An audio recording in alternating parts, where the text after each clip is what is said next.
से भक्ति की अविरल नगरी गुजरात, जहाँ भगवान शंकर की कृपा से, करुणा से, उनकी उदारता से ये पवित्र पावन सुमहापुराण की कथा सूरत नगर में बाबा की कृपा से चल रही है। श्री लड्डू गोपाल गौशाला समिति, शास्त्री स्वामी हरिजीवन दास जी महाराज जी मुख्य रूप से कथा के मूलतः क्रम में आगे बढ़े हैं। एक बार उनके लिए जोरदार ताली बजाकर साधुवाद। श्री छोटू भाई एकनाथ भाई पाटिल जी, जिन्होंने इस कथा को दिव्यता और भव्यता प्रदान करी है। एक बार छोटू भाई एकनाथ भाई पाटिल जी के लिए जोरदार ताली बजाकर साधुवाद। स्वर्गीय मैनेजर मिश्रा, स्वर्गीय रघुवंश मिश्रा जी की स्मृति में श्रीमती उर्मिला देवी, आशुतोष मिश्रा, श्रीमती सीमा मिश्रा, जिन्होंने इस सूरत नगर की दिव्य और भव्य कथा का मुख्य यजमान पद ग्रहण किया। एक बार जोरदार ताली बजाकर साधुवाद कीजिए।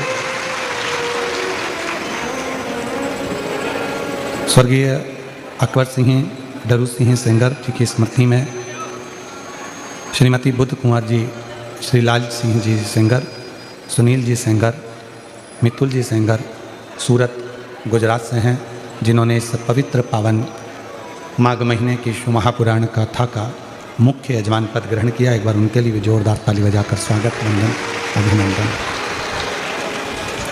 ये कथा 2026 का प्रथम वर्ष है, 2026 का प्रथम महीना है और उस महीने में पहली कथा गुजरात को मिली। ये शिव की उदारता है, शंकर की करुणा है। कथा मंडप में विराजमान सभी संत, साधु, गुरुजन, तपस्वी जन, साधक, उपासक, ब्राह्मण, विप्रजन सभी को नमन कर कर आज कथा के प्रति दिवस में अपन प्रवेश कर रहे हैं। और ये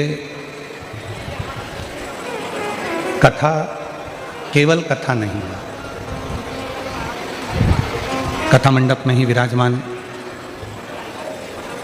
बागेश्वर धाम से आए हुए उनके परम शिष्य माननीय रिच्छारिया जी, उनके लिए भी एक बार जोरदार ताली बजाकर साधुवाद।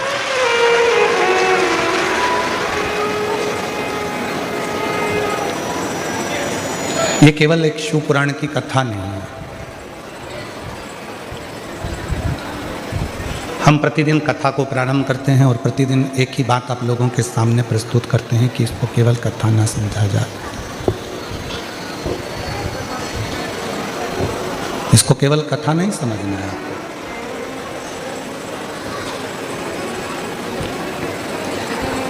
यह आत्मा और परमात्मा का मिलन है। एक शिव भक्त का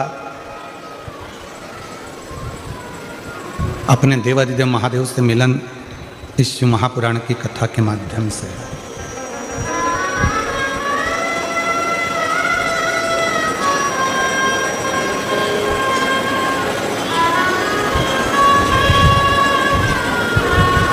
जैसे पत्थर को पत्थर से घर्षण किया जाता है तो चिंगारी उत्पन्न होती है।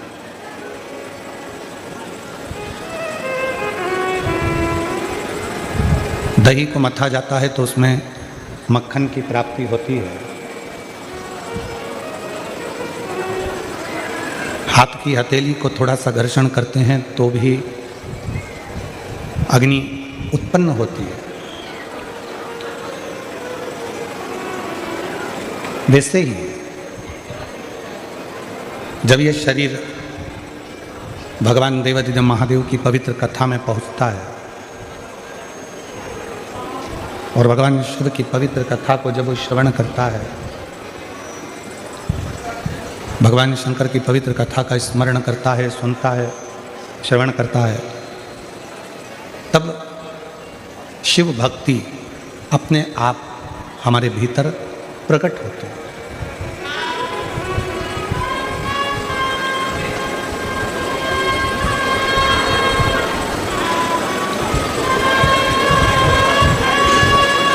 तैतीस कोटि देवता में सबसे सरल अगर कोई देव है तो वो देव अधिदेव महादेव।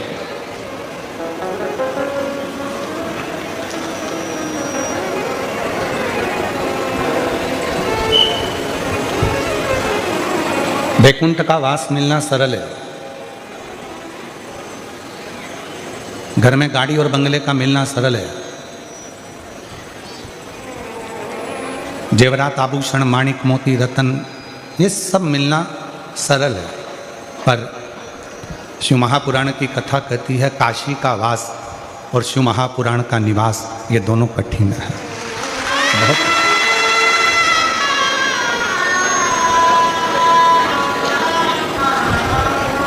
ये दोनों कठिन है। एक काशी का वास भी कठिन है, जब तक भगवान देवाधिदेव महादेव की कृपा ना हो, जब तक भगवान शंकर की करुणा ना हो, जब तक भगवान शिव की उदारता ना हो, तब तक काशी का वास भी नहीं मिल सकता।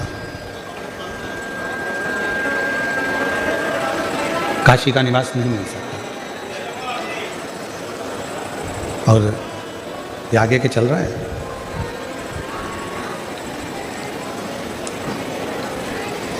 एक है काशी का वास और दूसरा है शिव महापुराण की कथा, भगवान शंकर की पवित्र कथा। गाड़ी मिल जाएगी, बंगला मिल जाएगा, धन मिल जाएगा, दौलत मिल जाएगी, संपदा मिल जाएगी, सत्ता मिल जाएगी, वैभव मिल जाएगा, पर काशी का निवास और शिव महापुराण की कथा ये दोनों जब तक भगवान शिव खुद आप पर कृपा ना करें तब तक ये दोनों चीज़ें मिल ही नहीं सकती, मिल ही नहीं।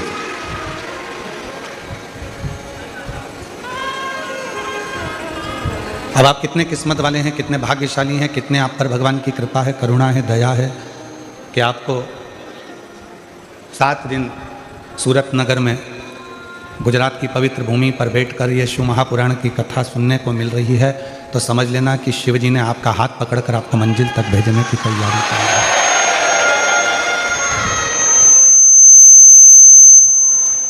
ये शिव की कृपा से, भगवान शंकर की करुणा से, उनकी उदारता से ही प्राप्त हुआ है।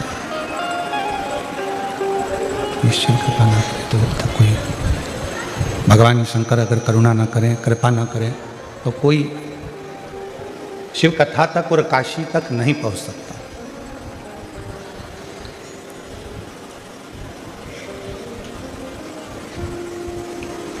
कई लोग कहते हैं कि हम कल कथा में जाएंगे, आज हमारे पास में समय नहीं मिला। फिर कोई कहता है कि हम कल पहुंचेंगे, कल आएंगे, कल कथा में जाएंगे, कल हमारे पास में समय रहेगा तो हम कथा श्रवण करेंगे, कथा में पहुंच जाएंगे। शंभु शंभु, कथा में जाएंगे, कथा श्रवण करेंगे कल। और यहाँ शिव महापुराण की कथा कर रही है कल नहीं, आज का ऐसा कोई पल व्यर्थ मत जाने दो जिस पल में आप मुख से श्री शिवाय नमस्तुभ्यम ना कहें। हर पल में भगवान की अविरल भक्ति को ढूंढने का प्रयास करें।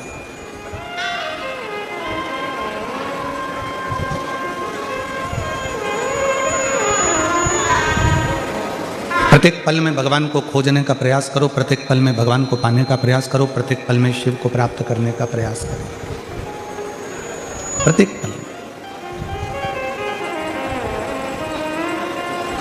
21,600 श्वास मानव के शरीर में से रोज निकलती है प्रतिदिन, और 21,600 श्वास में से ऐसी कोई श्वास जिस श्वास में आप भगवान का भजन कर लेते हो तो समझना कि आपकी जिंदगी सार्थक हो गई। वो 21,600 श्वास में से कोई भी एक श्वास परमात्मा की भक्ति के लिए निकलती है। जैसे 24 घंटे आप बोलते हो, कुछ ना कुछ अपनी भाषा में बात करते हो, परिवार में रहकर कुछ चर्चा करते हो, पर शिवपुराण की कथा कहती है कि 24 घंटे में से कोई एक पल,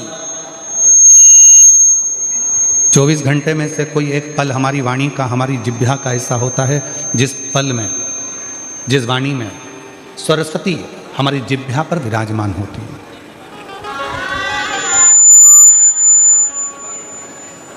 अब वो पल ना तो आपको मालूम है ना हमको मालूम है, उस पल का स्मरण ना आपको है ना हमको है कि वो कौन सा पल है जिस पल में सरस्वती मैया हमारी जिह्वा पर आकर बैठती है और जिह्वा पर बैठकर हम जो बोलते हैं वो पूर्ण होता है। ना हमको मालूम ना आपको मालूम। तो फिर शिवपुराण कहती है कि जब आपको ये नहीं मालूम कि सरस्वती किस समय पर आपकी जिह्वा पर आकर बैठेगी, कब वो बोलेगी, आपकी जिह्वा पर कब सरस्वती माता आकर बैठ जाएगी और उसकी वाणी सिद्ध हो जाएगी, तो शिवपुराण की कथा कहती है कि दिन भर में परमात्मा का नाम तो लो मना नहीं है, पर सबके लिए अच्छा बोलने का प्रयास करो। हो सकता है आपके बोलने से किसी का घर अच्छा हो जाए, किसी का परिवार अच्छा हो सकता है। और मैंने तेरे ही भरोसे बाबा, तेरे ही भरोसे हवा उड़ती जाएगी बाबा, डोर है तो छड़ीना में कटी जाएगी। भोले मैं तेरी पतंग, शंभो मैं तेरी पतंग, हवा उड़ती जाएगी बाबा, डोर है तो छड़ीना में कटी जाएगी। सरस्वती हमारे जिह्वा पर, हमारे मुख पर 24 घंटे में से एक बार, एक क्षण के लिए आती है। जब हम वो वाणी में कुछ ना कुछ बोलते हैं तो सरस्वती सिद्ध होकर कुछ कह जाती है, कुछ बोल जाती है।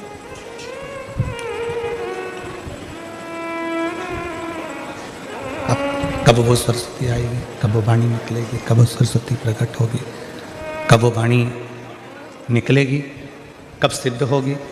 तो शिवपुराण की कथा कहती है कि हर पल, हर घड़ी, हर क्षण आप सबके लिए अच्छा बोलिए। सर्वे भवन्तु सुखी, सबके लिए। कोई जरूरी नहीं है कि आप किसी से पूछोगे कि तुम कैसे हो, अपने वाले से पूछोगे कि तुम सब कैसे हो, दूसरे से भी तो पूछ सकते हो कि तुम सब कैसे हो।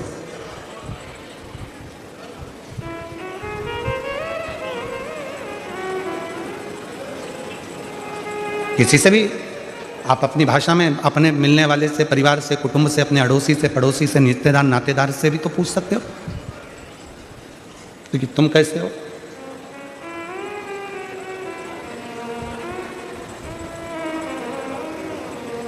गुजराती भाषा में कहते हैं तमे बद्धा केम छो।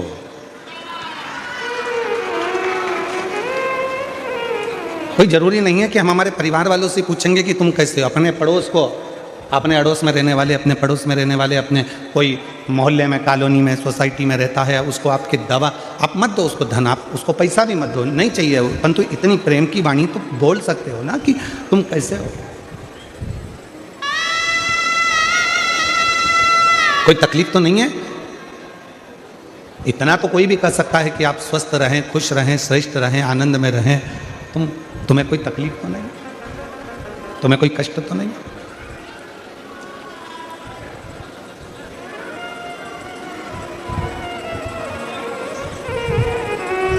चिल्ला चिल्ला कर लोग कहते हैं विश्व का कल्याण, धर्म की, अधर्म का, प्राणियों में विश्व का कल्याण। अब आप कह रहे हो कि विश्व का कल्याण हो, तुम तुम्हारे पड़ोसी का कल्याण नहीं कर पा रहे।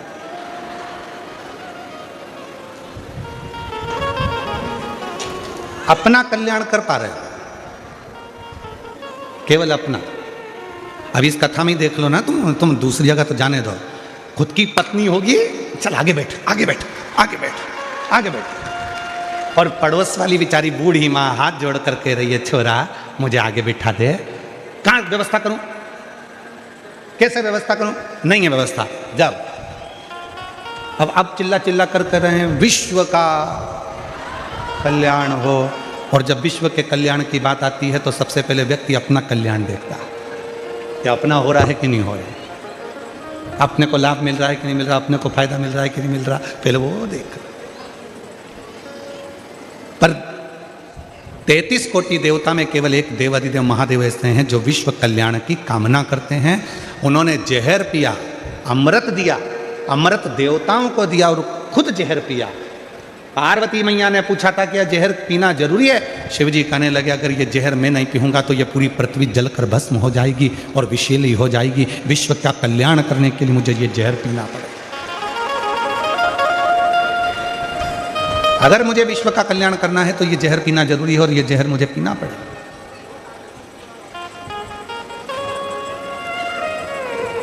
और इसको मुझे पीना है।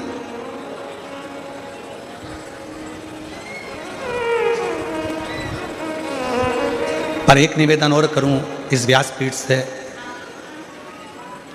दुनिया के लोग भले कहते हों अपने अपने कल्याण की बात करें, मना नहीं है, पर एक पूरे घर में, पूरे परिवार में घर की जो स्त्री होती है, घर की जो नारी होती है, घर की जो माँ होती है, घर की जो बहू होती है, घर की जो बेटी होती है, घर में रहने वाली एक स्त्री केवल एक ऐसी होती है जो अपने पूरे परिवार के कल्याण की बात करती है और जो व्रत साधना उपास करती है वो पूरे परिवार के लिए करती है। एक स्त्री,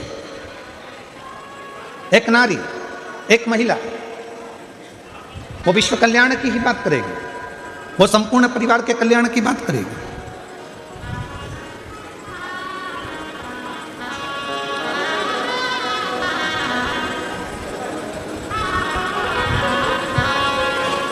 और शंभु शरणे पड़ी मांगू घड़ी रे घड़ी, दुख काटो दया करी दर्शन आपो। शंभु शरणे पड़ी मांगू घड़ी रे घड़ी, दुख काटो दया करी निदर्शन। केवल एक देवाधिदेव महादेव ऐसे हैं, भगवान शंकर वो गढ़दानी, त्रिकालदर्शी, कैलाशी, अविनाशी शिव ऐसे हैं जो विश्व कल्याण की कामना करते हैं। जहर मैं पी रहा हूँ, क्यों? पूरा विश्व आराम से जिंदगी जी सके, इन सबको अमृत प्राप्त हो सके।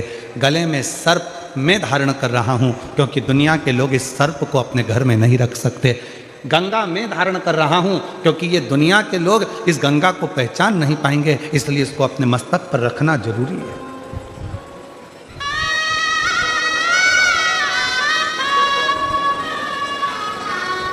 अपने शीश पर रखना बहुत जरूरी है।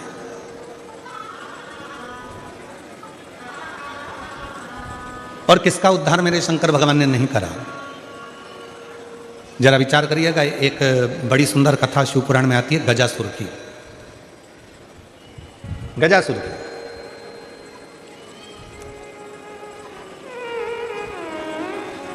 गज का मुख है, मनुष्य का शरीर असुरों वाला है।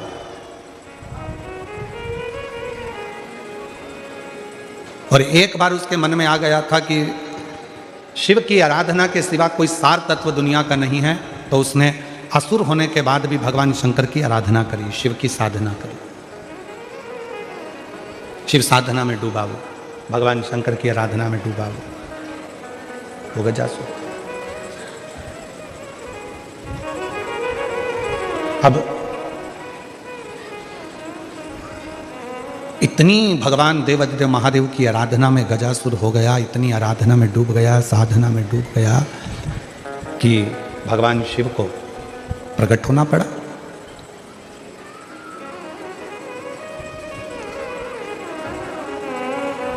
कितना सुंदर कहा है किसी ने स्कंद पुराण में वर्णन मिलता है कि किसी भी देवता को अगर प्रसन्न करना है, भगवान नारायण को प्रसन्न करना है, ब्रह्मा जी को प्रसन्न करना है, इंद्र को प्रसन्न करना है, तो बहुत तप साधना व्रत करना पड़ेगा, तब जाकर भगवान ब्रह्मा, विष्णु, इंद्र, गरुण, वरुण, अरुण ये सब बहुत तप साधना के बाद प्रकट होते हैं। पर शंकर भगवान को यदि प्रसन्न करना है और उनको प्रकट करना है तो बहुत व्रत तप साधना की जरूरत नहीं पड़ती। केवल एक लोटा जल शिव के मंदिर में लेकर जाना प्रारंभ कर दो, शिव प्रकट हो जाते हैं और प्रसन्न हो। शिव प्रकट भी होते हैं, प्रसन्न भी होते हैं। इसलिए सारी समस्या का हल एक लोटा जल। बोल बम का नारा है, श्री शिवाय नमः। शिव को पाना सब कुछ हो सकता है, बस तुम्हारा विश्वास, तुम्हारी श्रद्धा, तुम्हारी भक्ति और तो उस भक्ति का बल तुम्हारे भीतर बढ़ाना पड़ेगा। तुम्हारा बच्चा स्कूल में पढ़ता है? अरे जम के तो बोलो, पढ़ता है? ठीक है। उसके दोस्त भी स्कूल में पढ़ते हैं? जो स्कूल में पढ़ने वाले बच्चे हैं वो उसके दोस्त होंगे, वो भी स्कूल में पढ़ते हैं। अब तुम्हारे बच्चे के नंबर मान लो कम आए और उसके दोस्त के नंबर ज़्यादा आ गए, तो इसमें गलती किसकी है? टीचर की, प्रिंसिपल की, स्कूल की कि तुम्हारे बच्चे की? अपने बच्चे की गलती है। क्यों? अच्छी पढ़ाई नहीं करी होगी, याद नहीं करा होगा, लिखा नहीं होगा, अध्ययन नहीं करा होगा, इसलिए उसका नंबर कम आया। टीचर की गलती नहीं है। टीचर ने तो एक जैसा पढ़ाया, स्कूल में सब बच्चों को बिठाया, सबको अध्ययन कराया, सबको लिखाया, सबको होमवर्क दिया, सबको घर से लिखने के लिए बुलाया। बस गलती इतनी है कि हमारा बच्चा अच्छे से लिख नहीं पाया, अच्छे से अध्ययन नहीं कर पाया, याद नहीं कर पाया, इसलिए उसका नंबर, उसका परसेंट कम आया। और बाकी का उसका जो दोस्त था उसका परसेंट भी अच्छा बना, उसके नंबर भी अच्छे आ गए।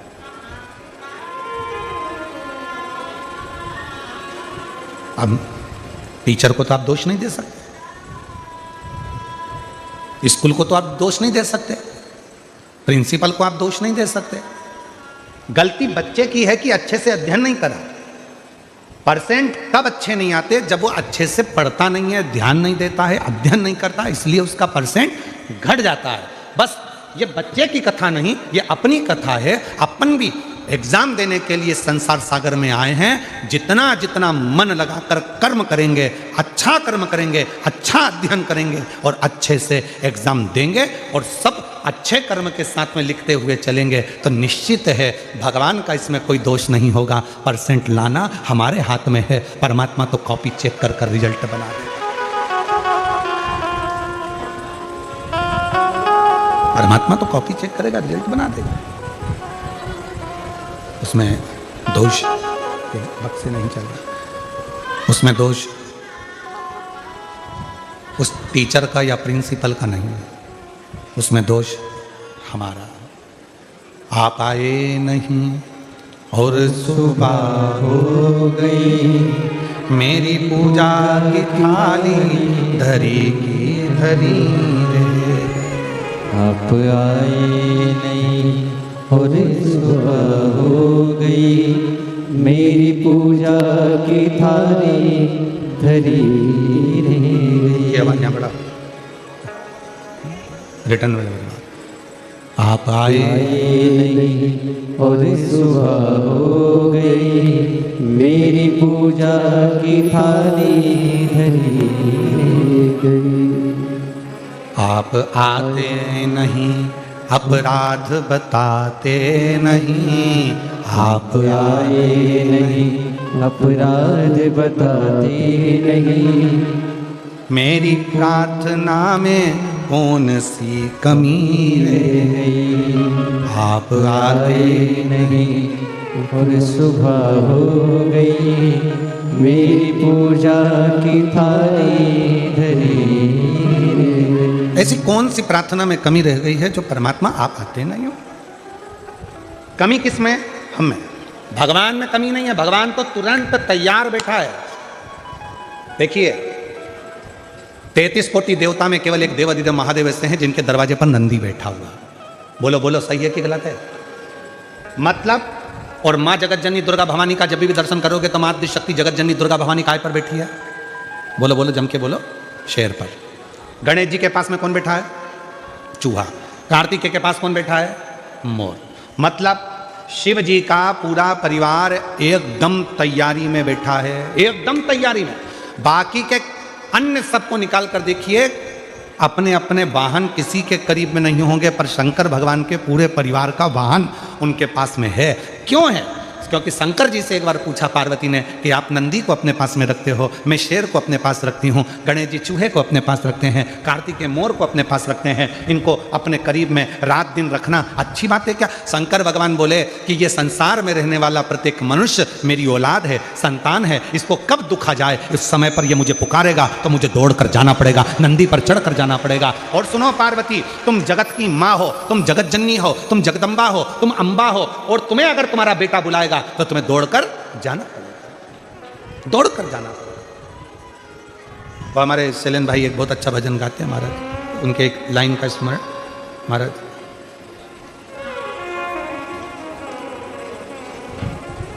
बेटा जो बुलाए माँ को, हो मैया जी के चरणों में टिकाना चाहिए, बेटा जो बुलाए माँ को आना चाहिए, हो बेटा जो बुलाए माँ को आना चाहिए। तो भगवान शिव कह रहे हैं पार्वती, तो तेरे पास में सिंह इसलिए है, शेर इसलिए है कि जगत का अगर कोई बच्चा तुझे रात को पुकारे, दिन में पुकारे, जब पुकारे, तू माँ है, मैं पिता हूँ। और याद रखना, बच्चे अपना कमरा बंद कर कर सोते हैं, बेटे बहू अपना कमरा बंद कर कर सोते हैं, पर घर की जो बुजुर्ग माँ होती है, जो घर का बुजुर्ग बाप होता है, वो अपना कमरा कभी बंद कर कर नहीं सोता। उसे मालूम है मेरे बेटे बहू पोता पोती नाती पंती तब मुझे पुकारेंगे, एकदम दौड़ कर आ गए, दादी दादी दादी, तो मुझे उठना पड़ेगा, दादाजी दादाजी दादाजी उठना पड़ेगा, नाना जी नाना जी नाना जी उठना पड़ेगा। इसलिए घर का बुजुर्ग अपना कमरा बंद कर कर नहीं सोता, घर का बुजुर्ग अपना कमरा खोल कर सोता है, जिससे कोई आए तो मैं उठकर बैठ जाऊं। बहू का सिर दुखा, सास उठकर बैठ गई, बेटे का तकलीफ हुई, माँ उठकर बैठ गई, बेटी को तकलीफ हुई, माँ बाप उठकर बैठ गए। माँ बाप तुरंत तैयार रहते हैं। इसलिए शंकर भगवान के मंदिर में नंदी एकदम सामने तैयार बैठा है, और नंदी भी दोनों पांव टेक कर नहीं बैठा, नंदी ने एक पांव अपना तैयार कर कर रखा है कि कब भक्त पुकारेगा शिव जी बैठ जाएंगे और मुझे दौड़ कर जाना पड़ेगा और उसका दुख मिटाना पड़ेगा। बेटा जो बुलाए माँ को आना चाहिए, हो बेटा जो बुलाए माँ को आना चाहिए, हो मैया जी के चरणों में ठिकाना चाहिए।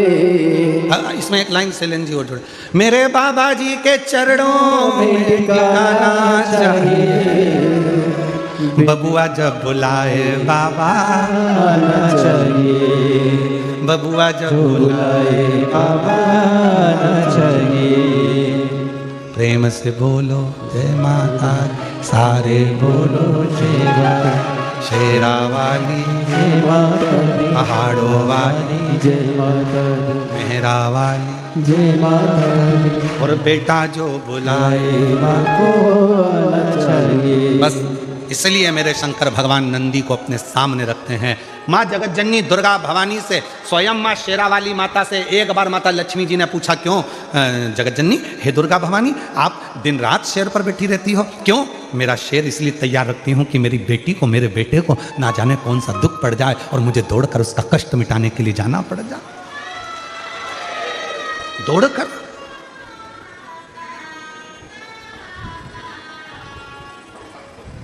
आप सब गुजरात में रहते हो, सूरत नगर में कथा चल रही है, आपसे एक प्रश्न करना था, अगर उत्तर देंगे आप तो स्वीकार करेंगे। गुजरात का सबसे प्रसिद्ध नृत्य है गरबा, बोलो सही है? दुनिया में प्रसिद्धि है इस नृत्य की, गरबे की। हमें एक बात पूछना था कि गरबा चौकोर क्यों नहीं होता, गरबा हमेशा गोल ही क्यों होता है? हमें प्रश्न करना था कि गरबा लंबा क्यों नहीं होता, गरबा आड़ा टेढ़ा क्यों नहीं होता, गरबा 6 षडक्रति का क्यों नहीं होता।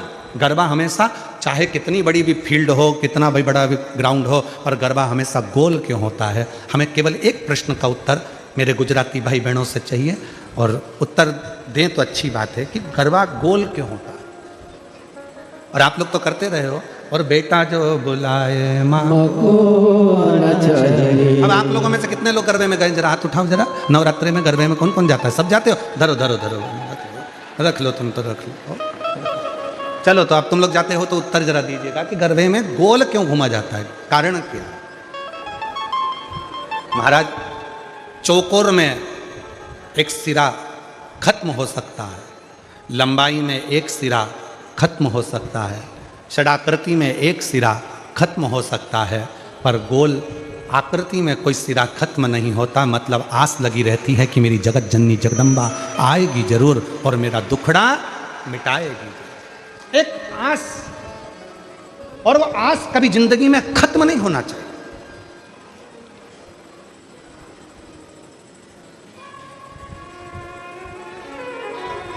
भीड़ में दो चीजें मिलती है, वो आपको भी मालूम है।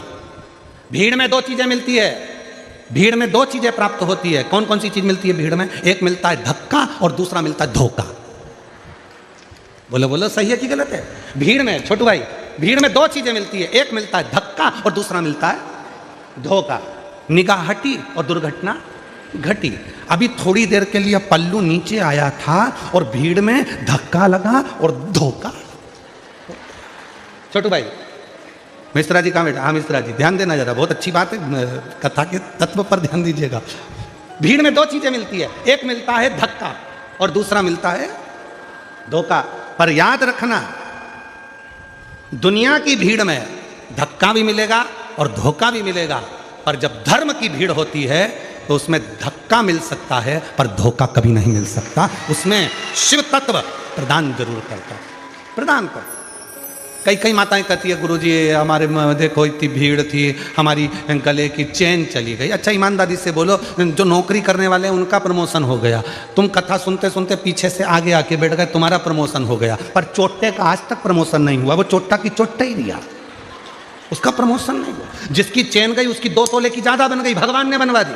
मेहनत करी उसने कि अब गई, क्या करूं, रिपोर्ट भी करी मैंने, ये भी करा मैंने, वो भी करा, पर उसकी चेन भगवान ने कहीं ना कहीं मेहनत करके 2 तोले की ज्यादा बनवा दी, कृपा कर दी। पर जो चोट्टा था, चोट्टाई करते करते उसकी पूरी जिंदगी निकल गई, फिर भी वो चोट्टा की चोट्टा ही दिया, उसका प्रमोशन नहीं हो पाया, वो चोट्टा की चोट्टा ही। क्यों? क्योंकि उसने जिंदगी में सबको धोखा दिया है, और धोखा देने वाला कभी खुशी की जिंदगी नहीं जी सकता, वो दुख की ही जिंदगी जीता। याद रखना, भीड़ में 2 चीजें ज्यादा मिलती हैं। पहले नंबर पर मिलता है धक्का और दूसरे नंबर पर मिलता है धोखा। दुनिया की भीड़ में चलोगे तो एक ना एक दिन धक्का भी मिलेगा और धोखा भी मिलेगा, इसलिए सावधान सावधान। मेरे गुजराती बहन भाई, मेरे सूरत की जीजियों, सूरत के जीजाओ,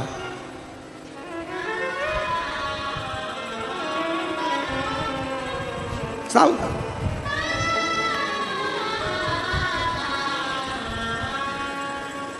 थोड़ा समझ, धर्म में धक्का मिल सकता है पर धोखा नहीं मिलता। शिव जी को जल चढ़ाने वाला को कभी धोखा नहीं मिल सकता। श्री शिवाय नमस्तुभ्यम जपने वाले को कभी धोखा नहीं मिल सकता। शंकर भगवान के मंदिर में झाड़ू पोछा करने वाले को कभी धोखा नहीं मिल सकता। और जिसने धोखा दिया है, एक ना एक दिन उसको रोते रोते तुम्हारे चरणों में आकर पांव पकड़ना ही पड़ेगा।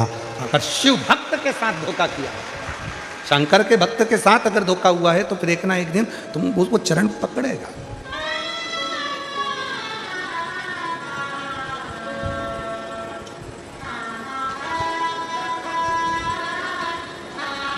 इसलिए जो सूरत के निवासी हैं, गुजरात के वासी हैं, वो अपनी मस्ती में ज़िंदगी जीते हैं। अब हमने देखा है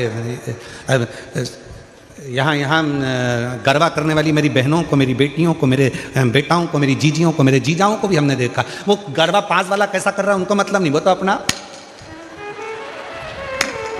वो अपनी मस्ती में जीते हैं। और दुनिया में बहुत लोचे होते हैं और सूरत वाले तो लोचा ही खा जाते हैं। यहाँ एक खाने का आइटम भी है, क्या बोलते हैं, लोचा है। और दुनिया में लोचा शब्द दूसरा है, लड़ाई झगड़ा करना। अच्छे लोचे में फंसाया। अब सोचो जरा, गुजरात वाले कितने भारी होंगे। यहाँ लोचे तो निपटा जाते हैं। आजा, यहाँ कोई लोचा वोचा यहाँ फालतू का चलता नहीं है, तो अपन निपटा निपटू के बैठ जा।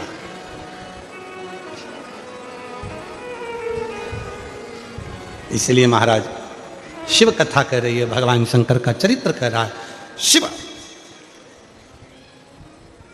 की भक्ति, भजन, स्मरण आप जैसा करेंगे वैसा वैसा भगवान आपके पास दौड़कर आने के लिए तैयार बैठा है। भगवान देरी नहीं कर रहा है, हमारी देरी। एक पत्र है, अच्छा है, देखो। अब कुछ नहीं मिला तो बिंदी के पत्ते पे लिख दिया, ठीक है, खिड़की भी है उसमें। अच्छा है वो तो बिंदी नहीं भेजी, नहीं तो कह देती भैया भाभी को दे देना। हमारी तरफ से संक्रांति चल रही है तो वो संक्रांति में वो मकर संक्रांति के दिन वो 14 आइटम बंटते हैं ना, तो उसमें वो लिख के भेज देती 14 बिंदी है, हमारी भाभी को दे देना, मकर संक्रांति का गिफ्ट। अब उन्होंने पत्र में लिखा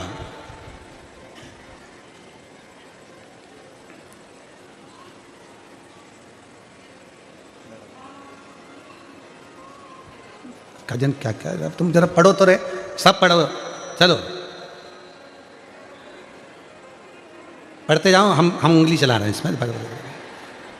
हम गुजरात,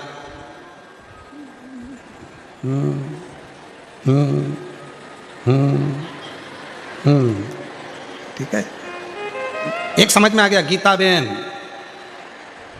और चेतना बेन और मीना बेन और पुष्पा बेन, ओ भाई इतनी बेन, गजब। मेरा मोबाइल नंबर ये है, 4 बेन नंबर 1। मैं अगली साल सूरत कथा में आई थी। हम सब ने हमारे बच्चों की शादी के लिए जो कथा सूरत में हुई थी वहाँ पर प्रणाम कर कर बाबा से विनती करी थी। हम सब ने अपने बच्चों की शादी के लिए, मतलब चारों बहनों ने अपने अपने बच्चों की शादी के लिए प्रार्थना करी। और गुरुजी आज हम बाबा को धन्यवाद देने के लिए आए हैं कि हमारी सारी बहनों के छोरा छोरी की शादी हो गई, सबकी हो गई। इसीलिए हमने मिलकर एक ही पत्र लिखा है। ये पत्र तो नहीं है, अच्छा एक लाइन और लिखी, वो भी तुम पढ़ लो, अच्छा अच्छे से पढ़ना। हम सबको एक बेलपत्र दे दो।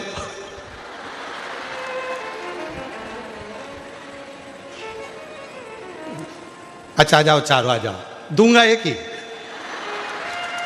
आ जाओ।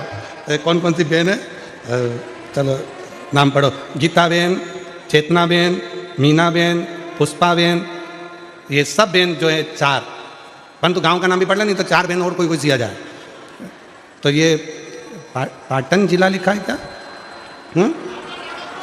अच्छा पाटन जिला, राघव जो भी लिखा है आप समझ गए ना। तो ये चारों बहन जहाँ बैठी है आ जाए। बहुत अच्छा पत्र है आपका, बड़ी प्रसन्नता है। शिव कृपा कैसे करते हैं? तो इन बहनों ने पत्र के माध्यम से कहा कि हम पिछली कथा में आए थे, बाबा को अपने मन का भाव कहा था और एक साथ ग्रुप बनाकर हमने जो बाबा से विनती करी थी, हमारे बाबा ने वो विनती स्वीकार करी और हमारे बच्चों का विवाह कर दिया। ये स्वीकृति। आप शिव जी के पास जा रहे हो, शंकर भगवान के पास जाकर एक लोटा जल चढ़ा रहे हो, शिव जी से प्रार्थना कर रहे हो, भगवान शंकर से अनुरोध कर रहे हो, शिव जी को जाकर अपने मन का भाव कर रहे हो, तो बाबा उसको स्वीकार कर रहा है, शिव उसको स्वीकार।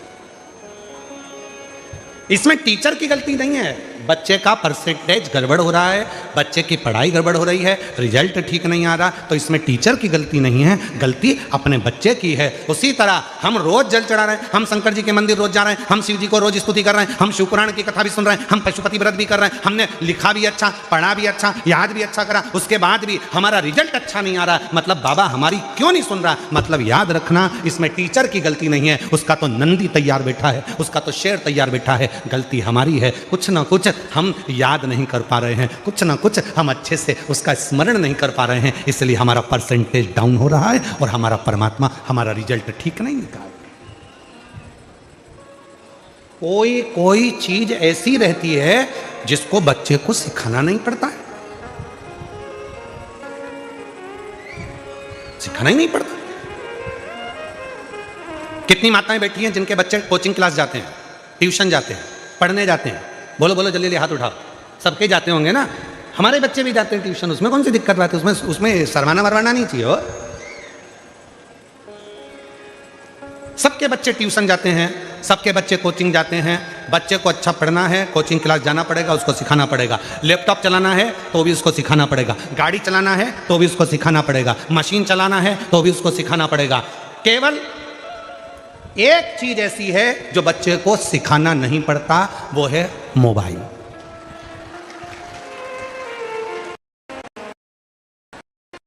किसी ने पूछा कि गुरुजी बच्चे को लैपटॉप चलाना सिखाना है, कंप्यूटर चलाना सिखाना है, मशीन चलाना सिखाना है, गाड़ी चलाना सिखाना है, बच्चे को अच्छी पढ़ाई सिखाना है, बच्चे को सब कुछ सिखाया जाता है, पर मोबाइल चलाना कोई नहीं सिखाता, तो भी बच्चे सीख जाते हैं। ये कैसे सीख जाते हैं? हमने कहा श्रीमद् भागवत में चरित्र आता है अभिमन्यु की धर्मपत्नी उत्तरा का। श्रीमद् भागवत में चरित्र आता है कि गर्भस्थ हिरण्यकशिपु की पत्नी जब गर्भ से थी, नारद जी उसको लेकर चले गए थे, इतना सत्संग कराया कि उनके गर्भ से जो बच्चे ने जन्म लिया उसका नाम प्रहलाद हो गया। जो आते से ही भगवान के नाम का हिलात करा वो प्रहलाद हो गया। मतलब डॉक्टर कह देते हैं बेड रेस्ट, गर्भ के समय पर बच्चा गर्भ में है और डॉक्टर ने कह दिया बेड रेस्ट। अब बेड रेस्ट में करना क्या है? कोई रामायण तो पढ़ोगे नहीं, गीता पढ़ोगे नहीं, शिवपुराण पढ़ोगे नहीं, तो करोगे क्या? इतने ध्यान से मोबाइल चलाते हो कि अंदर बैठा पप्पू वो पूरी ध्यान लगाकर, तुम सोच रहे हो कि मैं देख रही हूं मोबाइल, नहीं, वो अंदर से देख रहा, पूरा ज्ञान ले रहा है मोबाइल का। ऐसे खोलना है मोबाइल को, लॉक हो जाए तो ऐसे करना है, ऐसे करना है। और बच्चा बस उसको सारी कोचिंग देना पड़ती है, सारी क्लासों में भेजना पड़ता है, पर मोबाइल चलाने की क्लास में बच्चे को नहीं भेजना पड़ता, क्योंकि वो माँ के गर्भ में इतना सीख कर आता है कि आते से ही उसको मोबाइल रूपी खिलौना प्राप्त हो जाता है। चाहिए क्या था? गर्भस्थ नारी को, गर्भस्थ माता को पढ़ना था शिवपुराण, पढ़ना था रामायण, पढ़ना था गीता, पढ़ना था भगवान शिव का नाम, पढ़ना था राम नाम, कृष्ण नाम, शिव नाम, जगत जननी का नाम। परंतु उसने मोबाइल को देख देख कर तो बच्चे को रुचि। आप देखो बच्चे को अगर रोटी खिलाना है तो मोबाइल पकड़ा दो, कपड़े पहनाना है तो मोबाइल पकड़ा दो, चुप कराना है तो मोबाइल पकड़ा दो। कारण उसने गर्भस्थ वही देखा।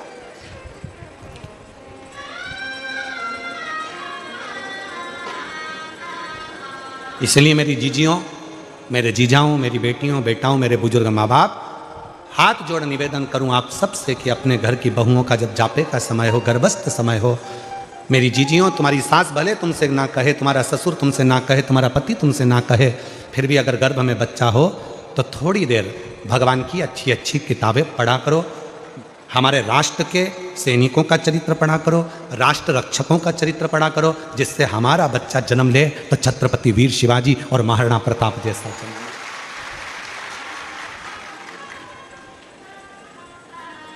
ये सब पढ़ो, अध्ययन करो। गजासुर हाथी का मुख है, असुर का शरीर है, पर किसी के मुख से सुन लिया था कि भगवान का भजन करा जाए, शिव जी को राजी करा जाए तो सब कुछ मिल सकता है। और 33 कोटि देवता में सबसे जल्दी राजी होने वाला देवता यदि कोई है तो देवाधिदेव महादेव है। ये गजासुर को मालूम पड़ गया तो गजासुर ने शंकर भगवान की आराधना साधना करना प्रारंभ कर दिया, शिव की आराधना से।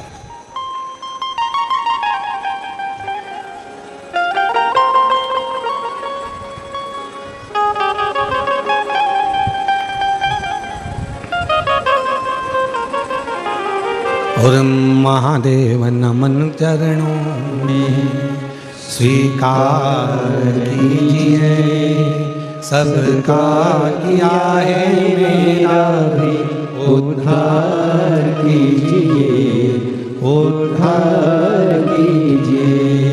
है त्रिपुंडधारी, है त्रिशूलधारी, है त्रिपुंडधारी, है त्रिशूलधारी।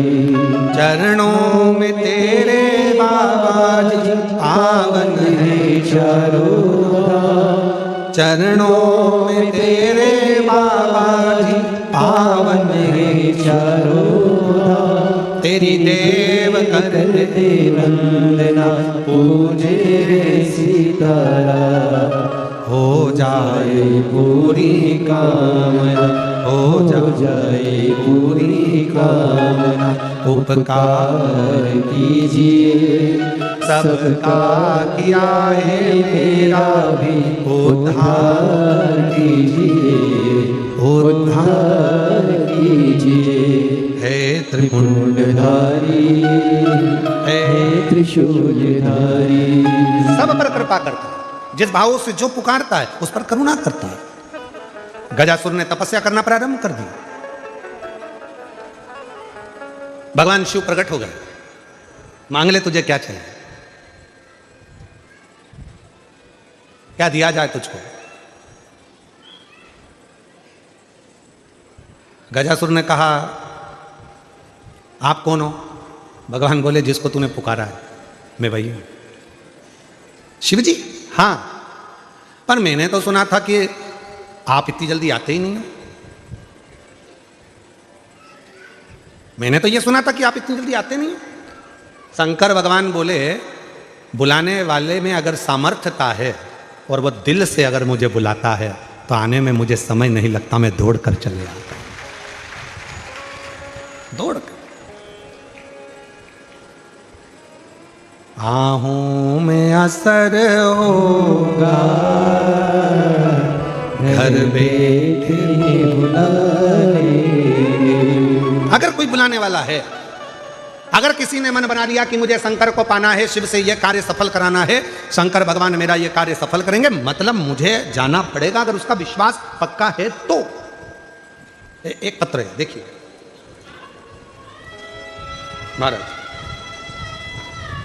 मैं कपिल कुमार भाटी राजस्थान के पाली जिले के बाली नगर से आया हूं। 14 वर्ष से सरकारी नौकरी पाने के लिए प्रायोगिक परीक्षाएं दे रहा था। 14 वर्ष से सरकारी नौकरी के लिए परीक्षाएं दे रहा था, परंतु हर बार कभी 1 नंबर आधे नंबर से पिछड़ा रह जाता था। आपकी कथा सुनकर प्रेरणा मिली और अपनी माता जी के साथ कुबेरेश्वर धाम आकर भोले बाबा के दर्शन किए। बाबा से प्रार्थना की कि मैंने परिश्रम किया, मेरी माता जी ने पशुपति के 5 व्रत किए, 1 लोटे जल में बल है, मैंने साक्षात महसूस किया है। आपके बताए इस उपाय से मेरे जीवन को खुशियां से भर दिया। 2 वर्ष पूर्व मैं आपकी कथा में आया था उज्जैन, जो शिक्षक भर्ती परीक्षा मैंने उस समय दी थी। सुना था कथा के पंडाल में बैठकर जो मांगते हैं वो मिलता है। उज्जैन की कथा में पहुंच गया, पंडाल में बैठा, कथा सुनी। बाबा की कृपा से ऐसी बाबा ने कृपा कर दी कि 14 वर्ष के बाद, समझ लो 14 वर्ष का मेरा वनवास मेरे बाबा भोलेनाथ ने तोड़ दिया और बाबा की कृपा से मेरा सरकारी शिक्षक पद पर नियुक्त हो गया। मैं बाबा को यहाँ प्रणाम करने के लिए आया हूँ, मैं बाबा को नमन करने के लिए आया हूँ। आज 14 वर्ष। एक पत्र और है। मेरा नाम मंजू ओदिच्य है, मैं राजस्थान जिला, अगर जिनके पत्र पढ़ रहे हैं अगर बैठे हो तो आ सकते हैं।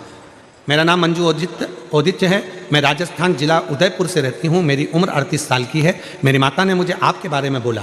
सीहोर वाले महाराज प्रदीप मिश्रा जी जो कथा में बताते हैं, वो जो उपाय बताएं, उपाय कर, तेरी सारी मनोकामना पूरी होगी। पशुपतिनाथ व्रत, महादेव का व्रत कर, तेरी सारी इच्छा पूरी होगी। मेरे एक पड़ोसी ने भी मुझे बोला, मेरी माता ने भी मुझे वीडियो बताए और व्रत करने का संकल्प मैंने ले लिया। आदरणीय गुरुदेव, मैंने आपके बताए अनुसार पशुपतिनाथ का व्रत किया। फिर जो मैंने 2009 से मैं कई परीक्षाएं दे चुकी थी पर उसमें मुझे सफलता नहीं मिल रही थी। 2022 में पहली बार आपकी कथा पर विश्वास कर कर, पशुपति व्रत कर कर, कथा के पंडाल में बैठकर कथा सुनी और बाबा की कृपा से, आज शिव जी की कृपा से मैं माइंस अधिकारी के पद पर नियुक्त हो गई। मैं बाबा को धन्यवाद देने के लिए आई हूं कि मेरी गवर्नमेंट जॉब लग गई। मैं शिव को प्रणाम करने, ये शिव भक्ति है।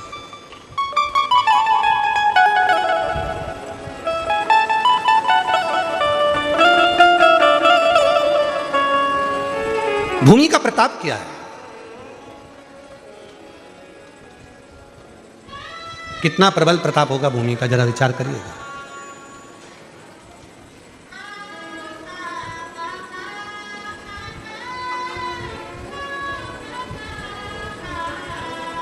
छोटू भाई, एक पत्र आया है, उस पत्र में वो कल हमारे पढ़ने में आया था, हम ढूंढेंगे तो समय लगेगा, पत्र बहुत सारे।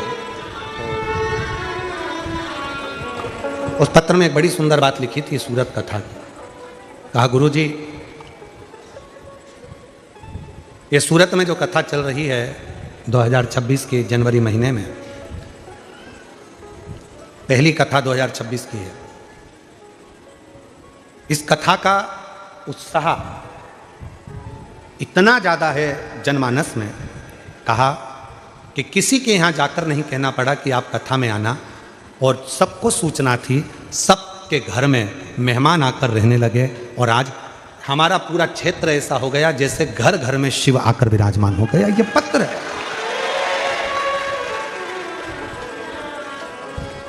मैं साधुवाद देता हूँ सेंगर जी आपको भी, मैं साधुवाद देता हूँ मिश्रा जी आपको भी, छोटू भाई आपको भी, और महाराज जी लड्डू गोपाल गौशाला के स्वामी जी को भी धन्यवाद देता हूँ।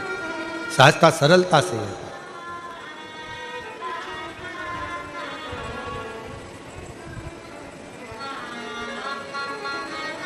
और महाराज जब हृदय से शिव भक्ति का जब हम स्मरण करते हैं तो वो सुख हमें मिलता जरूर है, मिलता जरूर। गजासुर ने कहा क्या मुझे आप दर्शन दे रहे हो इतनी जल्दी, आप क्या शिव?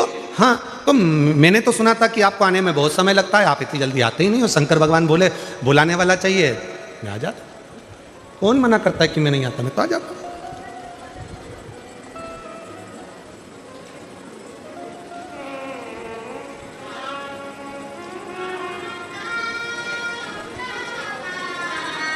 बस उसको जब दिल से आप पुकारेंगे, बुलाएंगे, वो दिल से आपकी ओर दौड़ कर आता है, दौड़ कर।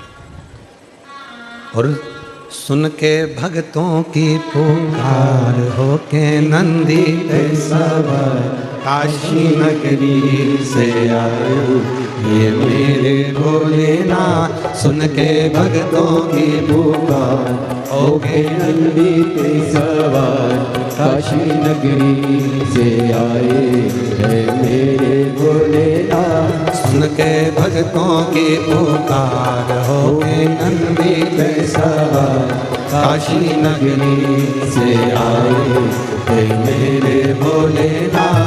सुन के भक्तों की पुकार हो के नंदी पे सवार काशी नगरी से आए है मेरे भोलेनाथ। बस मीरा माए भोला डमरू बजाए कैसा निराला भोले रूप सजाए। बस मीरा माए भोला डमरू बजाए कैसा निराला भोले रूप सजाए। गले में है सर्पों का हार होके नंदी पे सवार काशी नगरी से आए है मेरे भोलेनाथ। गले में है सर्पों का हार होके नंदी पे सवार काशी नगरी से आए है मेरे भोलेनाथ। सुखे भक्तों की पुकार होके नंदी पे सवार काशी नगरी से आए है मेरे भोलेनाथ।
मृगशाला पहने भोले जटाओं में गंगा, चम चम चमकता है माथे पे चंदा।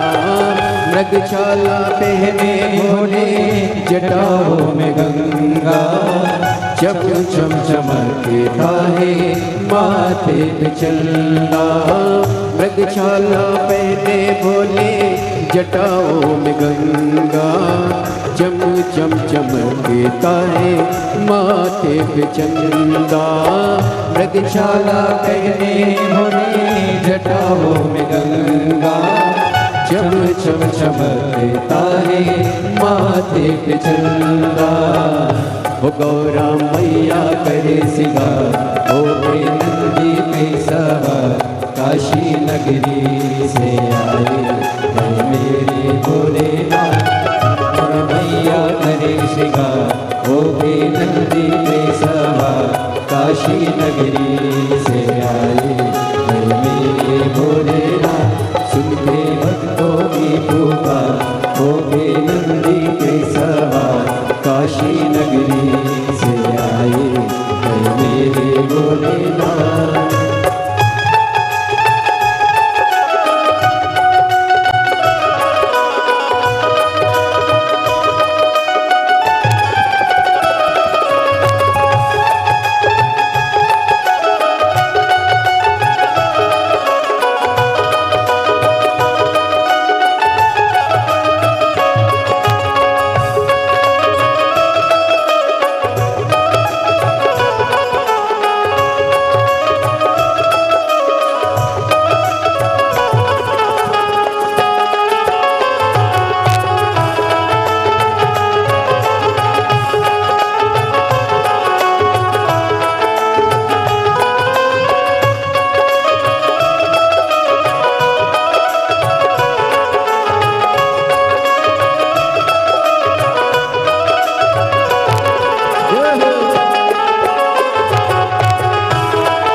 महान है, भोले भक्तों के भोले भोले भगवान है। देवों के देव इनकी महिमा महान है, भोले भक्तों के ये तो भोले भगवान है।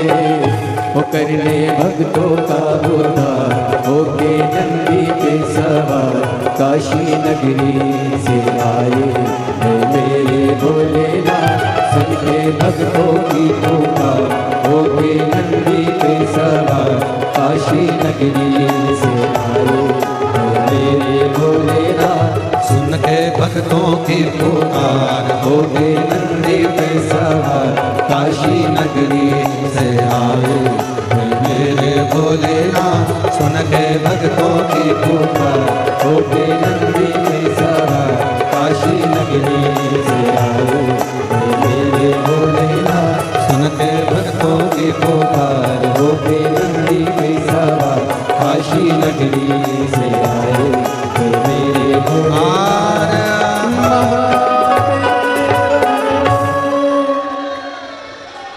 अपने स्थान पर बैठकर भगवान शिव जी को अपने मन की बात कहें, बाबा को अपने मन का भाव कहें, प्रार्थना करें, विनती करें, निवेदन करें। शिव जी को अपने मन का भाव कहकर प्रार्थना कर बाबा को जहाँ जगह मिले वहाँ बैठकर बाबा को अपने मन का भाव कहिए, प्रार्थना करिए, विनय करिए, निवेदन करिए। जहाँ जगह मिले वहाँ बैठकर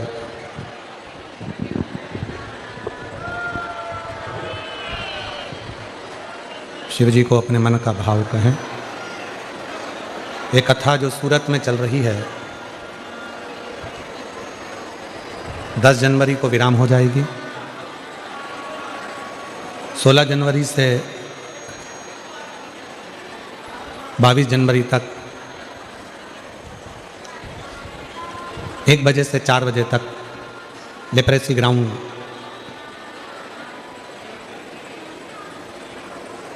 सरदार स्टेट फॉरेन लैंड आजवा रोड बड़ौदा गुजरात में 7 दिवसीय शिव महापुराण की कथा 16 से 22 जनवरी तक होगी। फिर कथा 27 जनवरी से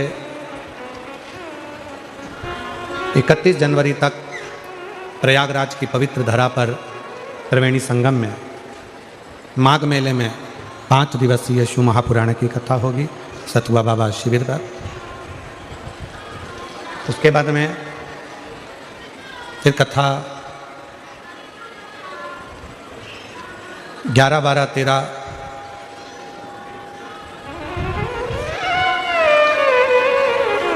डबरा मध्य प्रदेश में रहेगी 3 दिवसीय शिव महापुराण कथा। फिर 14 से 20 फरवरी रुद्राक्ष महोत्सव कुबरेश्वर धाम सीहोर में रहेगा। बाबा से अपने मन का भाव सब हृदय से प्रार्थना करें, विनय करें, निवेदन करें, विनती करें और बाबा को अपने हृदय से प्रार्थना कर मन का भाव वैश्य करें।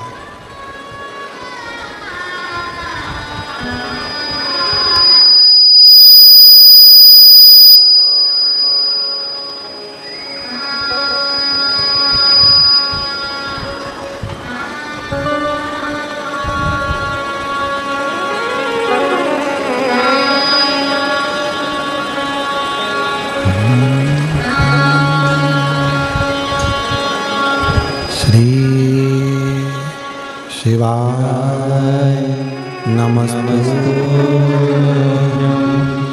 श्री शिवाय नमस्तुभ्यं श्री शिवाय नमस्तुभ्यं श्री शिवाय नमस्तुभ्यं श्री शिवाय नमस्तुभ्यं। भोला सब दुख काटो हमारा, ओ भोला सब दुख काटो हमारा। शिव शंकर जपूं तेरी माला, भोले बाबा जपूं तेरी माला। भोला सब दुख काटो हमारा, ओ भोला सब दुख काटो हमारा। वेश है मंगल मंगलकारी, वेश है मंगल मंगलकारी। शमशान वासी हमारा, शमशान वासी हमारा। ओ भोला सब दुख काटो हमारा, ओ भोला सब दुख काटो हमारा।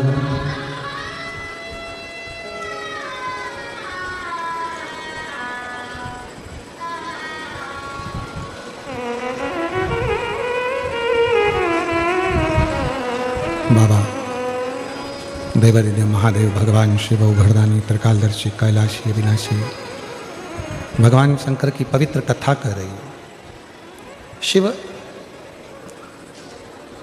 गजासुर के सामने प्रकट हो गए। भगवान शंकर हमारे बीच में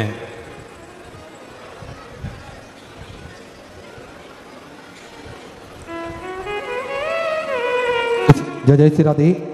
बड़े ही हर्ष का विषय है ये, हमारा हम सभी का सौभाग्य है। हमारे बीच में संतों का आगमन हुआ है। एक बार सभी संत भगवान के लिए जोरदार ताली बजाकर स्वागत करें, जिसमें परम पूज्य स्वामी परमानंद जी सरस्वती जी अर्थ विद्या मंदिर राजकोट गुजरात से हमारे बीच में पधारे। एक बार जोरदार ताली बजाकर स्वागत करें, जिन्होंने राम सेतु आंदोलन में प्रणता धारण करी। विश्व योग दिवस के लिए आपने सभी को जागृत करा। भागवत गीता पर अध्ययन आप करवाते हैं और रिलायंस जैसी कंपनियों में मैनेजमेंट का योगदान आप महत्वपूर्ण योगदान प्रदान करते हैं।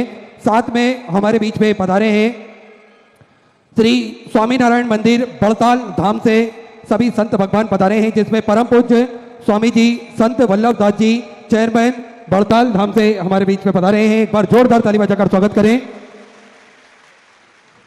परम पूज्य स्वामी सुखदेव प्रसाद दास जी गोकुल धाम नार से हमारे बीच में पधारे हैं। परम पूज्य स्वामी श्री श्याम वल्लभ दास जी बड़ताल धाम से हमारे बीच में पधारे हैं। परम पूज्य गुण सागर स्वामी जी हमारे बीच में पधारे हैं। एक बार सभी के लिए जोरदार ताली बजाकर स्वागत करें।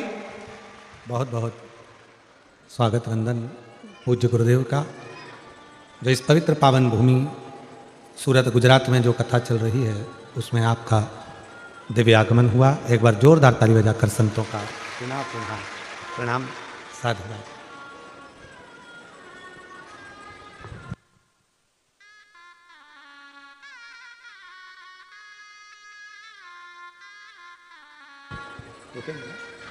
ठीक है।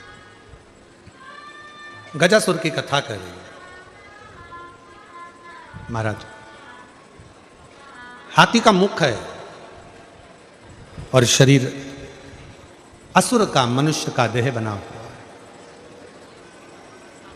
पर देवदी तो महादेव से प्रार्थना कर रहे हैं कि आप आ तो गए, यहां पहुंच गए, पर मुझे नहीं लगता कि आप शिव हो।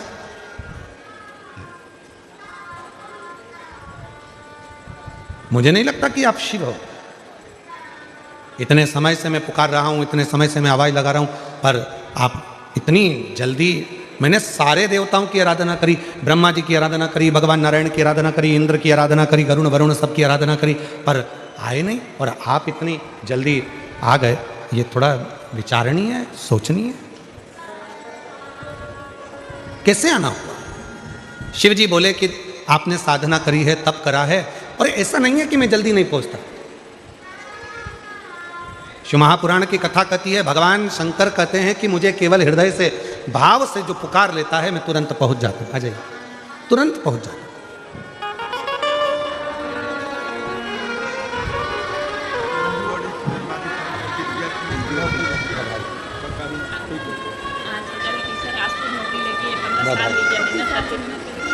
एक ये बेटी को भी दे बेटी को। एक बार जोरदार ताली बजाओ। बेटी का सुंदर नौकरी लगा है। बहुत बहुत साधुवाद, शिव कृपा। शिव कथा कर रही है। गजासुर का चरित्र कह रहा है कि गजासुर कहता है कि मुझे नहीं मालूम, आप इतनी जल्दी आ जाएंगे, इतनी कृपा कर देंगे, इतनी करुणा कर देंगे। और फिर निवेदन है मेरी जीजियों से, मेरे सूरत के जीजाओं से, बेटियों से, बेटाओं से, मेरे बुजुर्ग माँ बाप से मैं निवेदन करूं, शंकर भगवान को रिझाने के लिए बहुत आडंबर या दिखावा या बहुत अन्य चीज़ों की जरूरत नहीं है। शंकर भगवान को रिझाने के लिए तो तुम्हारा एक लोटा जल सारी समस्या का, केवल एक लोटा जल यदि शिव जी को चढ़ जाएगा, भगवान शंकर को यदि एक लोटा जल चढ़ गया तो शिव रीझ जाते हैं, भगवान शंकर प्रसन्न हो जाते हैं। मांग तुम्हें क्या चाहिए? शंकर भगवान ने जैसे कहा कि मांगो, तो गजासुर ने उसी समय पर कहा, प्रभु मुझे बस इतनी कृपा कर दो कि मैं आपका जो तप करता हूँ, आपकी जो साधना करता हूँ, आपका जो तप करता हूँ, साधना करता हूँ, उस तप साधना को करते समय छोटे छोटे जीव जंतु मेरे पास में आ जाते हैं और मुझे तप नहीं करने देते। मेरे शरीर में से चारों तरफ से अग्नि निकलने लगे, जिससे कोई मेरे पास में ना आए और मैं आपका भजन कर सकूं। शिव जी ने वर दे दिया, गजासुर तू जहां तप करने बैठेगा तेरे शरीर में चारों तरफ से अग्नि प्रकट होना प्रारंभ हो जाएगी और कोई जीव जंतु तुझे कष्ट नहीं देगा। तेरा तप साधना आराम से हो सकेगा, अच्छे से हो सकेगा।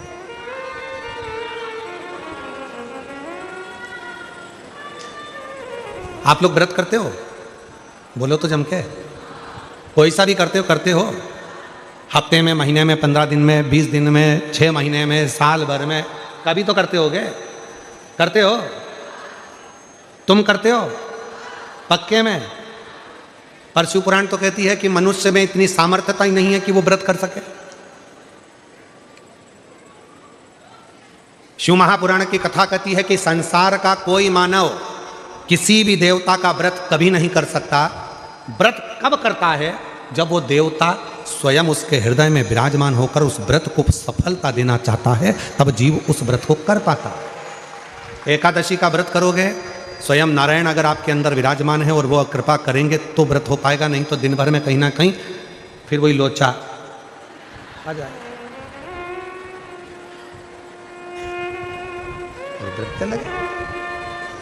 पशुपति व्रत कर रहे हो, सोचा था मेरा आज का तीसरा व्रत है, सोमवार का पूरा कर लूंगी, और मालूम पड़ा व्रत तो करने बैठी थी और मालूम पड़ा कि कोई अड़चन आ गई और व्रत रह गया। बोलो, तुम करते तो व्रत पूरा हो जाता, पर बाबा ने अपने भाव से उस व्रत को कराया।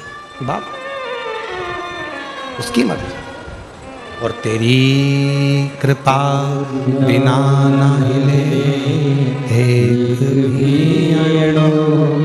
लेते श्वास तेरी कृपा से तनु तनु। बखान क्या करूं मैं राखों के ढेर का, चपटी भभूत में खजाना कुबेर का। गंगाधर मुक्ति द्वार ओमकार तू, भोले ओमकार तू। आयो शरण तिहारी शंभु कारतार तू। बखान क्या करूं मैं राखों के ढेर का, चपटी भभूत में खजाना कुबेर का। हे गंगाधर मुक्ति द्वार ओमकार तू, भोले ओमकार तू। आयो शरण तिहारी शंभु कारतार तू। अभिनंदन, बहुत बहुत साधुवाद। शंभु शरण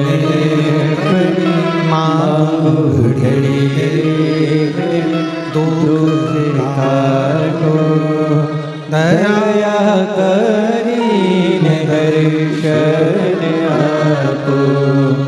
शंभु शरण मांगो घड़ी रे घड़ी, दुख काटो दया करीन दर्शन। गजासुर की कथा चल रही है, भगवान शिव की अविरल भक्ति की कथा। जिस शिव महापुराण की कथा को आप श्रवण करने के लिए आए हैं, उसमें भगवान स्वयं करुणा कैसे करते हैं वो कथा यहां चल रही है। मांग ले तुझे क्या चाहिए। गजासुर ने कहा मैं जब तप करता हूं, साधना करता हूं, तो चारों तरफ से जीव मुझे परेशान करते हैं, तो मेरे शरीर से अग्नि निकले, मेरे शरीर से अग्नि निकले। देखो, एक है दुर्वा, एक है बेलपत्र, और दूसरा है पहले नंबर पर दुर्वा, दूसरे नंबर पर बेलपत्र, तीसरे नंबर पर कनेर का फूल। कोई अच्छा कार्य करते करते कई माताएं ऐसी होती हैं जो अपने प्रेम करती हैं परिवार से, ऐसा नहीं कि नहीं करते, स्नेह करते हैं। कई पुरुष भी ऐसे, परिवार से बहुत प्रेम होता है, स्नेह होता है, पर अंदर कहीं ना कहीं ऐसा लगता है मेरा बेटा वहां जा रहा है, कुछ गलत ना हो जाए। कभी कभी ऐसा लगता है कि ये काम होने वाला है और इसमें कुछ गलत ना हो जाए। कई बार शादी पक्की हो रही है, रिश्ता पक्का हो रहा है, या कोई घर में अच्छा कार्य हो रहा है और मन में संशय उत्पन्न हो जाता है कहीं गलत ना हो जाए। मतलब उसके अंदर कहीं नेगेटिविटी आती रहती है, ये वो सोचती रहती है, उसके अंदर एक कुछ ना कुछ ऐसा तत्व चलता रहता है जिससे वो बुद्धि में, विवेक में वो चीज़ उसके आती रहती है। तो शिव महापुराण में गजासुर की कथा कहती है कि गजासुर ने भगवान शंकर से वर मांगा कि मैं जब आपका भजन करूं, तप करूं, साधना करूं, तो मेरे पास में अग्नि चारों तरफ हो जाए। खींच कर बोलना पड़ रहा है, ये अग्नि मेरे चारों तरफ हो जाए, जिससे मैं आपका तप, आपकी साधना अच्छे से कर सकूं। डिले कम कर कर गला खींचना पड़ रहा है बोलने में। मैं आपका तप, आपकी साधना आराम से कर सकूं। शिव जी ने वर दे दिया, जब तुम तप करने के लिए बैठोगे, साधना करने बैठोगे, भजन करने बैठोगे, तब तुम्हारे चारों तरफ अग्नि प्रकट हो जाए। जिन माताओं को, जिन भाइयों को, जिन बेटियों को, जिन बेटाओं को, जिन मेरी बुजुर्ग माँ बाप को ऐसा लगता है, अंदर से ऐसा महसूस होता है कि कुछ गलत होने वाला है, कल कुछ गलत होने वाला है, मेरे पति के साथ ये गलत होने वाला है, मेरे बेटे के साथ ये गलत होने वाला है, या मेरे साथ कुछ गलत होने वाला है, जिसकी बुद्धि में केवल नेगेटिवता चलती रहती है, उसको 3 चीजें शंकर भगवान को प्रदोष के दिन अवश्य चढ़ाना चाहिए। क्या क्या चीज? पहले नंबर पर जम के बोलो दुर्वा, दूसरे नंबर पर बेलपत्र, और तीसरे नंबर पर कनेर का फूल। और यदि ऐसा महसूस हो रहा है कि मेरे को स्वप्न भी गड़बड़ आ रहे हैं, स्वप्न भी गलत आ रहे हैं, तो मेरा निवेदन रहेगा, जो दुर्वा आपने शिव जी को चढ़ाई है उस दुर्वा को उठाकर लेकर आ जाना है, और प्रदोष काल में, प्रदोष के समय पर उस दुर्वा को चबा चबा कर खा लेना है। जिसकी बुद्धि में गलत चीज़ें आती रहती हैं, गलत विचार आता रहता है, गंदा गंदा कुछ भाव ऐसा प्रकट होने लगता है, मन पूजन में नहीं लगता, साधना में नहीं लगता, आराधना में नहीं लगता, पूजन करने बैठे हैं तो भी हमारा गलत विचार आ रहा है, साधना करने में भी गलत विचार आ रहे हैं, पूजन में गलत सोच आ रही है, गलत विचार आ रहे हैं, तो उनको वो दुर्वा जो शिव जी को समर्पित करी है, बेलपत्र जो शंकर भगवान को समर्पित करी है, कनेर का पुष्प जो शंकर भगवान को समर्पित करा है, उसमें से मात्र एक दुर्वा आप उठा कर ले आओ और प्रदोष काल में उसको प्रदोष के दिन चबा चबा कर खा लीजिए। फिर कभी जिंदगी में कभी गलत विचार, गलत सोच और गलत दृष्टि नहीं जाएगी और आपका ध्यान केंद्रित शिव की ओर है। शंभो शंभो शंभो शंभो, भगवान शंकर की ओर केंद्रित रहे। चारों तरफ अग्नि लग गई, चारों तरफ। अब गजासुर ने वापिस तप करना प्रारंभ करा और गजासुर ने वापिस तप करना प्रारंभ कर दिया, तप साधना वापिस प्रारंभ कर दिया। भगवान भोलेनाथ फिर प्रकट हो गए, शिव जी वापिस प्रकट हो गए। गजासुर मांगो, तुमको क्या चाहिए, क्या दें तुमको? गजासुर ने कहा, अब तो मैंने मांगने के लिए तप ही नहीं करा, अब मैंने मांगने के लिए तप नहीं करा। शंभो शंभो शंभो, अब मैंने मांगने के लिए कोई तप नहीं करा। भोलेनाथ जी कहने लगे, तुमने तप करा तो मेरा आगमन हुआ। दुनिया के लोगों को लगता है कि शंकर भगवान को हम एक लोटा जल चढ़ाते हैं और शिव जी हमारी मनोकामना वहीं बैठकर पूरा कर देते हैं। नहीं, जब हम एक लोटा जल लेकर अपने शंकर भगवान के मंदिर में अपने घर से जाते हैं, जल समर्पित करते हैं और जल समर्पित कर कर जब हम वापिस वो लोटा लेकर आते हैं, तब मेरा देव अधिदेव महादेव अपने गणों को, शंकर भगवान स्वयं उस कलश के अंदर लक्ष्मी को विराजमान कर कर आपके दरवाजे तक भेजते हैं और आपके दुख को मिटा देते हैं, आपकी तकलीफों को मिटा देते हैं, आपके कष्टों को मिटा देते हैं, आपकी तकलीफों को मिटा देते हैं, आपके कष्टों को मिटा देते हैं। शिव करुणा करते हैं, भगवान शंकर कृपा करते हैं, दया करते हैं, करुणा करते हैं। शिव कथा कहती है, भगवान शंकर का पवित्र चरित्र कहता है, गजासुर अब तुम्हें क्या चाहिए वो मांगो। गजासुर ने कहा, मैंने अब जो तप करा था वो मांगने के लिए नहीं करा, अब मैंने मांगने के लिए तप नहीं करा। और यदि मेरे भोले बाबा, यदि आप आ ही गए हो तो एक निवेदन करता हूँ, आपको बार बार मेरे पास में आना पड़ता है, मैं तप करता हूँ और आप भाग भाग कर बार बार मेरे पास में आते हो, इसलिए मैं आपसे एक निवेदन करना चाहता हूँ कि अब आप कहीं मत जाओ, मेरे पेट के अंदर बैठ जाओ, मेरे पेट में आकर बैठ जाओ। शिव जी ने पूछा क्यों? गजासुर कहता है, यदि आप मेरे उदर में, मेरे पेट में आकर बैठ जाओगे तो फिर दुनिया का कोई दुख, कोई तकलीफ, कोई कष्ट जिंदगी में मेरे आएगा ही नहीं और मुझे आपको बुलाना नहीं पड़ेगा, आप स्वयं मेरे उदर में विराजमान रहो, मेरे पेट में विराजमान रहो। शिव जी ने तथास्तु कह दिया, ठीक है। गजासुर की कथा के बाद में अगर हम कथा का स्मरण करें तो हमारे भीतर ये भाव आता है कि शंकर भगवान के शिवलिंग पर चढ़ा हुआ जल जब हम पीते हैं तो हमारे 3 ताप, कायिक, वाचिक और मानसिक, ये 3 ताप हमारे समाप्त हो जाते हैं। क्यों समाप्त होते हैं? हमने इतना तप नहीं करा कि हम गजासुर जैसा तप कर कर भगवान शंकर को अपने पेट में बिठा सकें। हमने इतना तप नहीं करा कि भगवान शंकर को अपने उदर में बिठा सकें। हमने इतना व्रत नहीं करा कि शंकर भगवान को अपने पेट में बिठा सकें। हमने इतनी साधना नहीं करी कि शंकर भगवान को हम अपने उदर में अपने पेट में बिठा सकें। पर शिव महापुराण की कथा कहती है, जब शंकर जी के मंदिर में जाकर हम शिव जी को एक लोटा जल समर्पित करते हैं, उसमें से थोड़ा सा जल लाकर हम उस जल को आचमन करते हैं, और वो जल जब हमारे पेट में, हमारे उदर में जाता है, तो ये समझ कर रखें कि हमने शंकर को ही अपने उदर में अपनी रक्षा के लिए और अपने जीवन की रक्षा के लिए विराजमान कर दिया। शिव शंकर खींच कर बोलना पड़ रहा है, गला बहुत तकलीफ दे रहा है। हमने भगवान शंकर को, हमने भगवान शिव को अपने भीतर विराजमान कर दिया। हमने भगवान शंकर को अपने भीतर विराजमान कर दिया।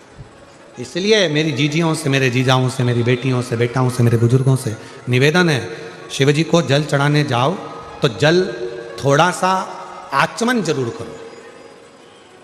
हम शिव को अपने उदर में नहीं बिठा सकते,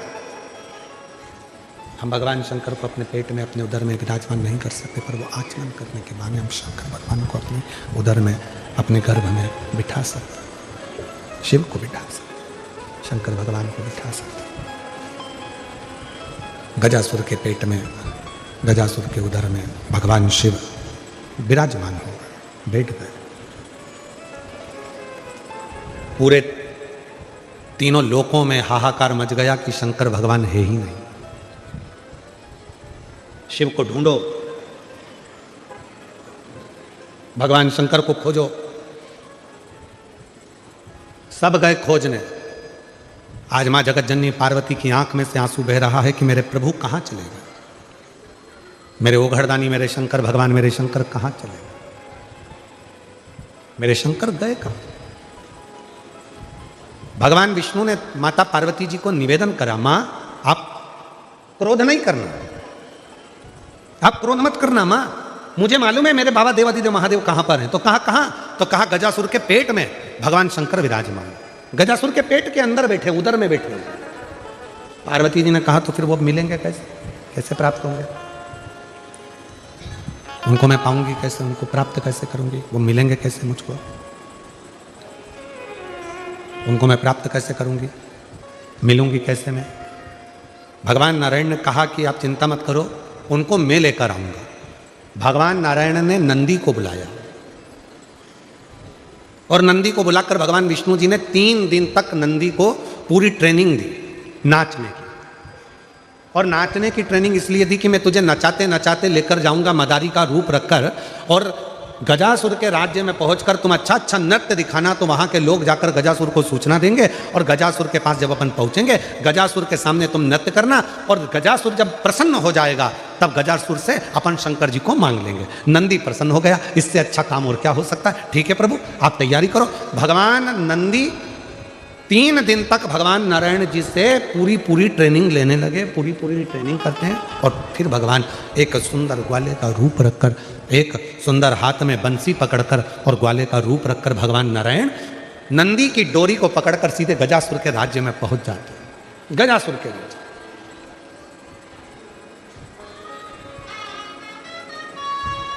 महाराज, आज भी नियम है, अगर किसी लड़का लड़की का शादी होने के बाद अगर तलाक हो रहा है, लड़की और लड़के का यदि तलाक हो रहा है, और दोनों का अगर कहीं ना कहीं थोड़ा बहुत भी स्नेह है, और उसमें से अगर 2 में से कोई एक ने भी यह ठान लिया कि मुझे तलाक नहीं चाहिए, मेरी धर्मपत्नी के साथ मुझे रहना है, या पत्नी ने ठान लिया कि मुझे मेरे पति के साथ रहना है, मुझे तलाक नहीं चाहिए, और पति तलाक लेना चाहता है किसी परिस्त्री के चक्कर में, किसी दूसरे के कहने पर, परिवार के कहने पर, या लड़की तलाक लेना चाहती है किसी दूसरे के चक्कर में, किसी परिवार के कहने पर या किसी अन्य व्यक्ति के कहने पर, और वो नहीं चाहता कि तलाक हो, लड़की नहीं चाहती कि तलाक हो, तो आज भी एक नियम है महाराज जी, आप अगर कर देखेंगे, आके अगर कोई परिचित में अगर किसी का तलाक हो रहा है, छूट रहा है, संबंध खत्म हो रहा है, तो आज भी महाराज श्री हरि और हर इन दोनों का साझा कर कर, यदि नंदी से लेकर भगवान शंकर के शिवलिंग तक, नंदी से लेकर भगवान शंकर के शिवलिंग तक एक मौली, मौली को आप लोग क्या कहते हैं गुजरात में? वो मौली जो हाथ में बांधते हैं उसको क्या बोलते हैं गुजरात में? नाड़ा, लच्छा, मौली, जो लाल पीला धागा होता है ना जिसको हाथ में बांधते हैं पूजन के टाइम पर, तो वो लच्छा, वो नाड़ा, वो मौली जो है वो जो बांधने वाला है, नंदी का जो एक चरण खड़ा हुआ है, बाकी का चरण एक आगे का नीचे दबा हुआ है, पीछे का चरण भी दबा है, पर एक नंदी का चरण ऊपर है। उस चरण से लेकर भगवान शंकर के शिवलिंग तक एक सूत्र को बांधा जाए और उस सूत्र को 7 जगह पर बेलपत्र रखकर उठा लिया जाए और उठाने के बाद में किसी भी बेलपत्र के वृक्ष के नीचे वो 7 बेलपत्र समर्पित कर कर वो धागा लेकर 7 परिक्रमा अगर बेलपत्र की करी जाए और जिससे संबंध टूट रहा है उसी से वापिस प्रेम बढ़ाया जाए, तो वो स्मरण कर कर अगर 7 परिक्रमा उस धागे के साथ में कर कर हाथ में अगर बांधा जाए तो कितना भी दम लगा ले कोई व्यक्ति तलाक हो ही नहीं सकता। स्नेह बढ़ेगा ही, प्रेम बढ़ेगा ही, वो टूट नहीं सकता, उसको तोड़ा नहीं जा सकता। पर उसमें एक काम आपका भी चाहिए, आपकी वात्सल्यता, आपका प्रेम, आपकी करुणा और आपकी अच्छी सोच, अच्छे विचार, ये सब तो होगा, पर साथ में अच्छे विचार होंगे, अच्छी सोच होगी, अच्छी करुणा होगी, अच्छी वात्सल्यता होगी, अच्छा स्नेह होगा, अच्छा प्रेम होगा, अच्छा मन होगा, तो ही तो सब श्रेष्ठ होगा, तभी तो श्रेष्ठ होगा। स्नेह को बढ़ाए, प्रेम को बढ़ाए। शिव कथा कह रही है, आप लोगों को मालूम है कि नहीं मालूम वो हमको नहीं पता, पर जब किसी शिवलिंग की प्राण प्रतिष्ठा होती है और सामने जो नंदी बैठता है, उस नंदी से शिवलिंग तक एक सूत्र जमीन के अंदर दबाया जाता है, जिसको सोमसूत्र भी कहते हैं। एक सोने का तार, चांदी का तार या तांबे का तार या पीतल का तार नंदी से लेकर शंकर भगवान के शिवलिंग तक उसको स्थापना के समय पर भूमि में उसको दबा दिया जाता है, शिव से नंदी तक के बीच, शिव नंदी।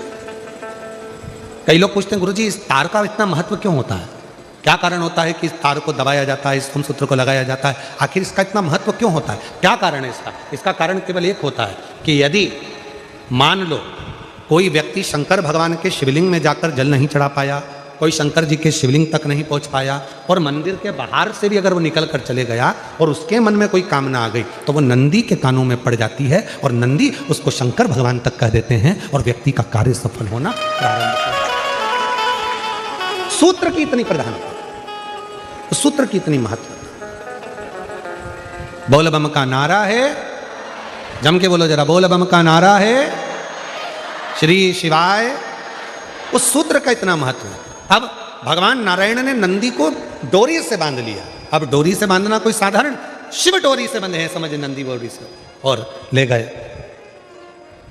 गजासुर बैठा था, पूरा आनंद के साथ में उसके पास सूचना पहुंच चुकी थी कि कोई नगर में एक मदारी आया है जिसके पास में एक बड़ा सुंदर नंदी है। वो नंदी इतना सुंदर खेल रचता है, इतना सुंदर नाचता है। गजासुर के कानों में शब्द गया, गजासुर के शब्दों में, गजासुर के कानों में शब्द गया, सुना। सुनते ही गजासुर ने उस नंदी को और उस मदारी को बुलवाया, नंदी को और मदारी।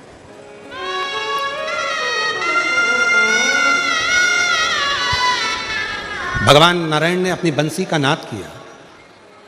जैसे ही बंसी बजी, जो शंकर भगवान उदर में बैठे थे पेट के अंदर गजासुर के, शंकर भगवान समझ गए नारायण आए। जो घुंघरू की आवाज सुनाई दी नंदी के पैर की, शिव जी समझ गए कि नंदी भी आया मुझे लेने के, नंदी भी आया। और तभी गजासुर बड़ा प्रसन्न हो गया, उस पूरी लीला को देखकर बहुत प्रसन्न, खूब प्रसन्न। गजासुर ने कहा कि मेरी नगरी में आपने जो बंसी का नाद किया और ये जो नृत्य आप लोगों ने दिखाया, इतना सुंदर नृत्य जो देखा गया है, इतना सुंदर नृत्य जो देखा है और इतना सुंदर बंसी का जो नाद करा है, मैं सुध भूल गया था, इतनी साधना में पहुंच गया था आज मेरा मन करता है कि दुनिया का सारा राज आपको दे दूं, मांगो तुम्हें क्या चाहिए। आज मैं बड़ा प्रसन्न हूं, गजासुर बोला, मैं बड़ा प्रसन्न हूं, तुमको क्या चाहिए वो बोलो। तब भगवान विष्णु ने तुरंत बात को पलटा और भगवान विष्णु बोले, प्रभु आपसे क्या मांगना, आपसे कुछ नहीं चाहिए हमको, हम तो बस नृत्य दिखाने आए बस, और कुछ नहीं। नहीं, तुम गजासुर के सामने बैठे हो, गजासुर के सामने नृत्य दिखा रहे हो, वो गजासुर जिसने सारे लोकों में अपना राज्य स्थापित करके रखा। मांगो तुमको क्या चाहिए, क्या चाहिए तुमको, मांगो। नहीं, हमको कुछ नहीं चाहिए, कुछ नहीं चाहिए, कुछ तो मांग लो, तुमको जो चाहिएगा वो मैं दे दूंगा, तुम जो मांगोगे वो मैं तुम्हें दे दूंगा। भगवान विष्णु को लगा ये असुर प्रवृत्ति का है, और असुर प्रवृत्ति का जो व्यक्ति होता है वो पलटने में नंबर 1 होता है।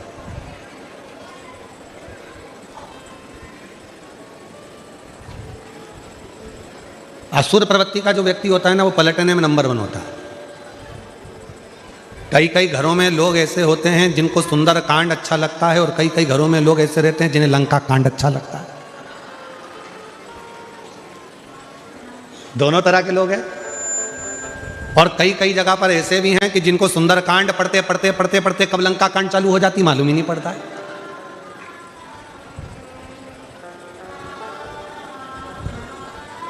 वो पढ़ ही रहे थे, जामवंत के वचन सुहाए सुनी हनुमंत हृदय तिवार, और बस पढ़ते पढ़ते पढ़ते पढ़ते पढ़ते इतनी देर में किसी ने जरा सा कुछ कर दिया, और पढ़ रहा था सुंदरकांड, हो गया लंका कांड। 2 मिनट में देख के नहीं चल सकती, तेरे में अकल नहीं है, दिख नहीं रहा मैं पाठ कर रहा हूं, दिख नहीं रहा मैं पूजन कर रहा हूं।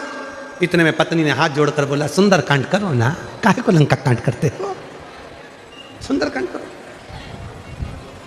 पति फिर चिल्लाकर बोला, तू मुझे ज्ञान देगी, तो मुझे ज्ञान दे। नहीं भाई, भगवान को मालूम था कि ये पलट जल्दी जाता है। असुर प्रवृत्ति का जो व्यक्ति होता है ना, उसको पलटने में मजा होता था, तुरंत पलट जाता है। कई कई लोग ऐसे होते हैं जिनको आप कुछ दे देते हो और देने के बाद में लेने के लिए जाते हो, हमें तो दिया ही नहीं तुमने, हमें नहीं मालूम कि तुम्हारा कितना पैसा हमारे पास में, पलट गया। मतलब समझ लेना असुर प्रवृत्ति का निकालना कठिन है, पलट गए। नहीं, तब भगवान ने पूरा वचन दिलवा लिया, गजासुर मेरे को पहले वचन दो। मैंने सुना है कि आप शंकर भगवान के भक्त हो, और शिव का भक्त वचन देने के बाद नकरता नहीं है, इसलिए मुझे वचन दे दो। जो शंकर का सही भक्त होता है वचन देने के बाद मुकरता नहीं है। क्यों? क्योंकि अगर सत्य में एक बार उसने वचन दे दिया और मुकर गया, तो जितने उसके आने वाले जन्म होते हैं वो सारे जन्म में भुगतता ही रहता है, उसका कोई जन्म सुधरता नहीं, कोई जन्म। वचन दो तुम मुझको, वचन दिया, तुम जो मांगोगे मैं दे दूंगा। इतने में भगवान नारायण ने तुरंत बंसी की ध्वनि करते हुए कहा, गजासुर हमें आपसे ना धन चाहिए, ना वैभव चाहिए, ना संपदा चाहिए, ना सत्ता चाहिए, हमें तो केवल इतना चाहिए कि तुम्हारे उदर में जो शंकर भगवान बैठे हैं उनको हमें दे दीजिए, और हमें आपसे कुछ भी नहीं चाहिए, केवल शिव दे, केवल शिव के सिवा कुछ नहीं। आप में से कई माताएं ऐसी भी आती हैं, कई भाई लोग ऐसे आते हैं जिनको शंकर की कथा सुनना है, शिव पुराण सुनना है, शंकर की कथा में रसतत्व लेना है, शिव का भजन करना है। और कई कई माताएं पत्र लिख कर भी भेजे, महाराज जी आप कथा सुनाओ, किसी को माइक मत दिया करो। कई कई ऐसे भी आते, मन ही नहीं लगता शिव के बिना, शंकर की भक्ति के बिना, अविरल भक्ति के बिना, शुद्ध नहीं पड़ता।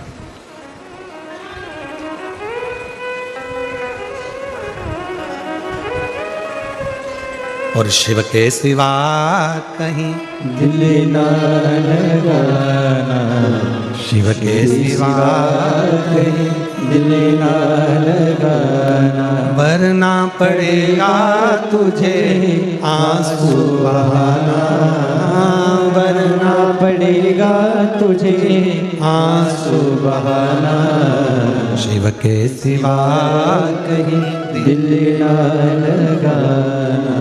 गजासुर से शंकर जी को मांग लिया। गजासुर की आंख में आंसू भरा था, शिव जी के चरणों में गजासुर पड़ गया। गजासुर ने कहा, भोलेनाथ आप मुझे छोड़कर जा रहे हो, पर मैं आपको छोड़ना नहीं चाहता, मैं आपको छोड़ना नहीं चाहता। मैं असुर हूं, मानता हूं कि मैं राक्षस हूं, राक्षस कुल में मेरा जन्म हुआ, असुर कुल में मैं पैदा हुआ, असुर कुल में मैं बड़ा हुआ, पर मैं आपको छोड़ना नहीं चाहता। आप मुझे ना छोड़ें। शिव जी ने कहा क्या चाहते हो? बस आपका साथ। शंकर भगवान ने कहा सुनो गजासुर, जैसे तुमने भगवान नारायण को वचन दिया और मेरा दान भगवान नारायण को कर दिया, मुझे दे दिया, उसी तरह मैं भी तुमको वचन देता हूँ, मैं भी तुमको दूर नहीं करूँगा।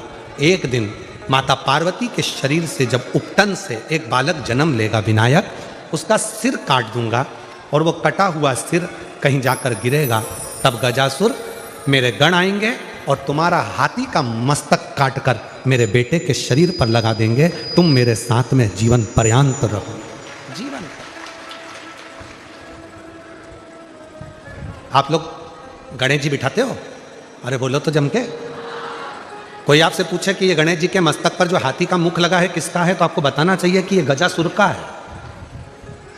एक असुर ऐसा था जिसने भगवान शंकर से वर मांगा था कि मेरा साथ आपके साथ में रहना है, मुझे आपके साथ में रहना है, मैं आपको छोड़ नहीं सकता। जिद पर अड़ गया, तब भगवान शंकर ने वचन दे दिया था कि तेरा शीश, हाथी का मुख मेरे बेटे के धड़ पर लगेगा।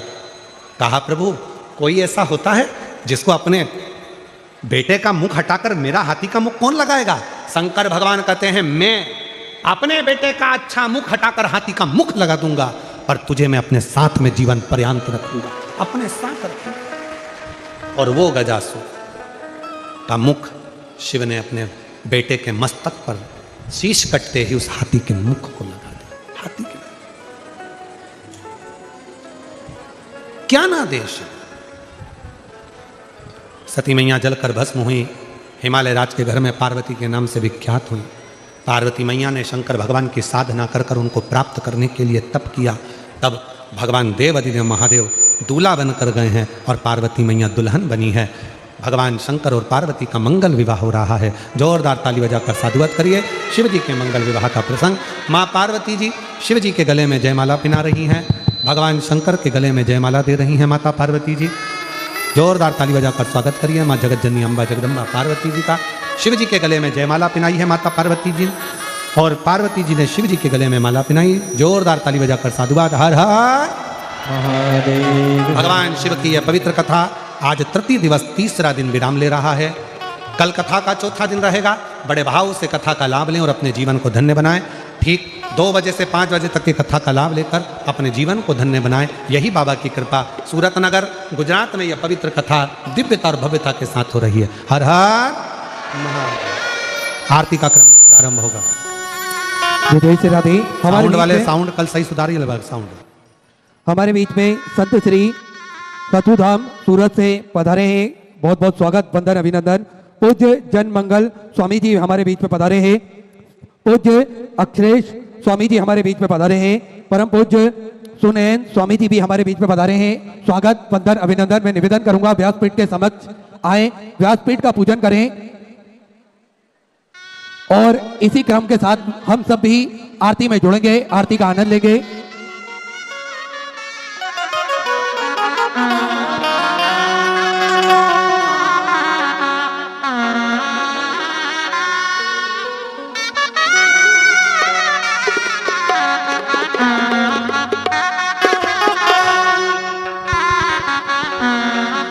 जय शिव ओंकारा, भोले भज शिव ओंकारा।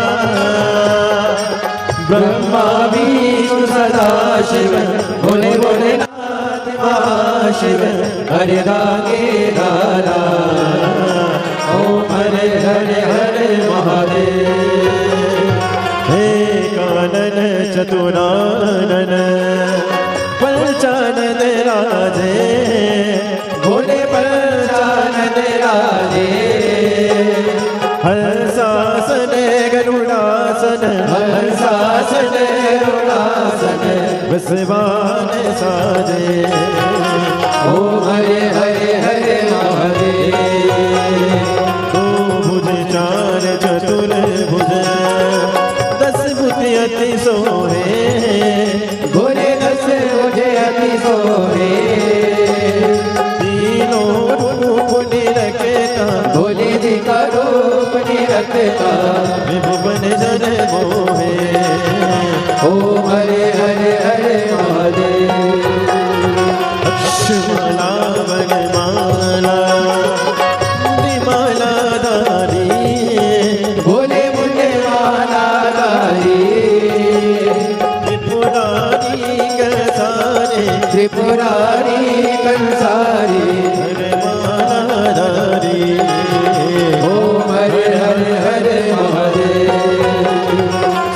पीतांबर पीतांबर बागांबर आगे भोले बाबा पर आगे सनकादिके गरुडादिक सनकादिक रमादिक भूतादिके संगे ओम हरे हरे हरे महादेव कर के मादिक मंडल शक्ति त्रिशूलधरता भोले चरण त्रिशूलधरता जग करता जग हरता जग करता जग हरता जग पालन करता ओम हरे हरे हरे महादेव ब्रह्मा विष्णु सदा शिव जानति अविवेका भोले जानत अविवेका प्रणय अक्षर के माते ओम अक्षर के मध्य तीनों एका ओम हरे हरे हरे महादेव काश में विश्वनाथ विराट नदी ब्रह्मचारी भोले नंदी ब्रह्मचारी नित्य उठे दर्शन पावत रुचि रुचि भोग लगाते महिमा तेवारी ओम हरे हरे हरे महादेव त्रिगुणी स्वामी जी की आरती जो कोई न गावे भोले जो कोई न गावे के शिवानंद स्वामी जपत हरा हरे स्वामी सुख संपत्ति पावे ओम हरे हरे हरे महादेव जय शिवकारा बोले भज शिव ओंकारा बोले पार्वती का प्यारा बोले ऊपर जजदारा बोले ओढ़े नगचारा बोले भाग पियन वाला बोले तीन नयन वाला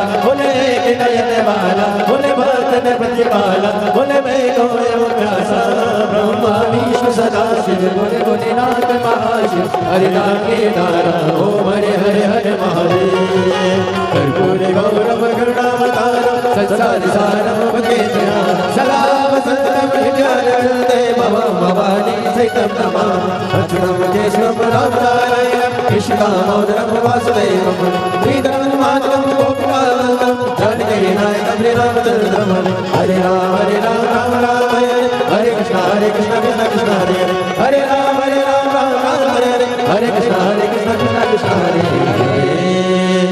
कसुनाथ भगवान की जय कुबेर महादेव की जय हरिः ओम मा ओम जगनेन जगनामय जन्त देवास्तानि धर्माणि प्रथमान्यसन्न तेहानकं महिमानः सचन्त तत्र पूर्वे साध्याः सन्ति देवाः ॐ एकदन्ताय विद्महे वक्रतुण्डाय धीमहि तन्नो श्रीदन्तिः प्रचोदयात् ॐ गणाम्बिकायै च विद्महे कर्मसिद्ध्यै च धीमहि तन्नो श्रीगौरी प्रचोदयात् ॐ तत्पुरुषाय विद्महे महादेवाय धीमहि तन्नो श्रीरुद्रः प्रचोदयात् ॐ नानः सुगन्धिपुष्पाणि यथा कालोद्भवानि च पुष्पाञ्जलिर्मया दत्त गृह्यतां शिवशङ्कर श्री सामदाशिवाय नमो नमः मंत्र पुष्पाञ्जलिं समर्पयामि। कसुनाथ भगवान की जय हर हर महादेव हर हर महादेव।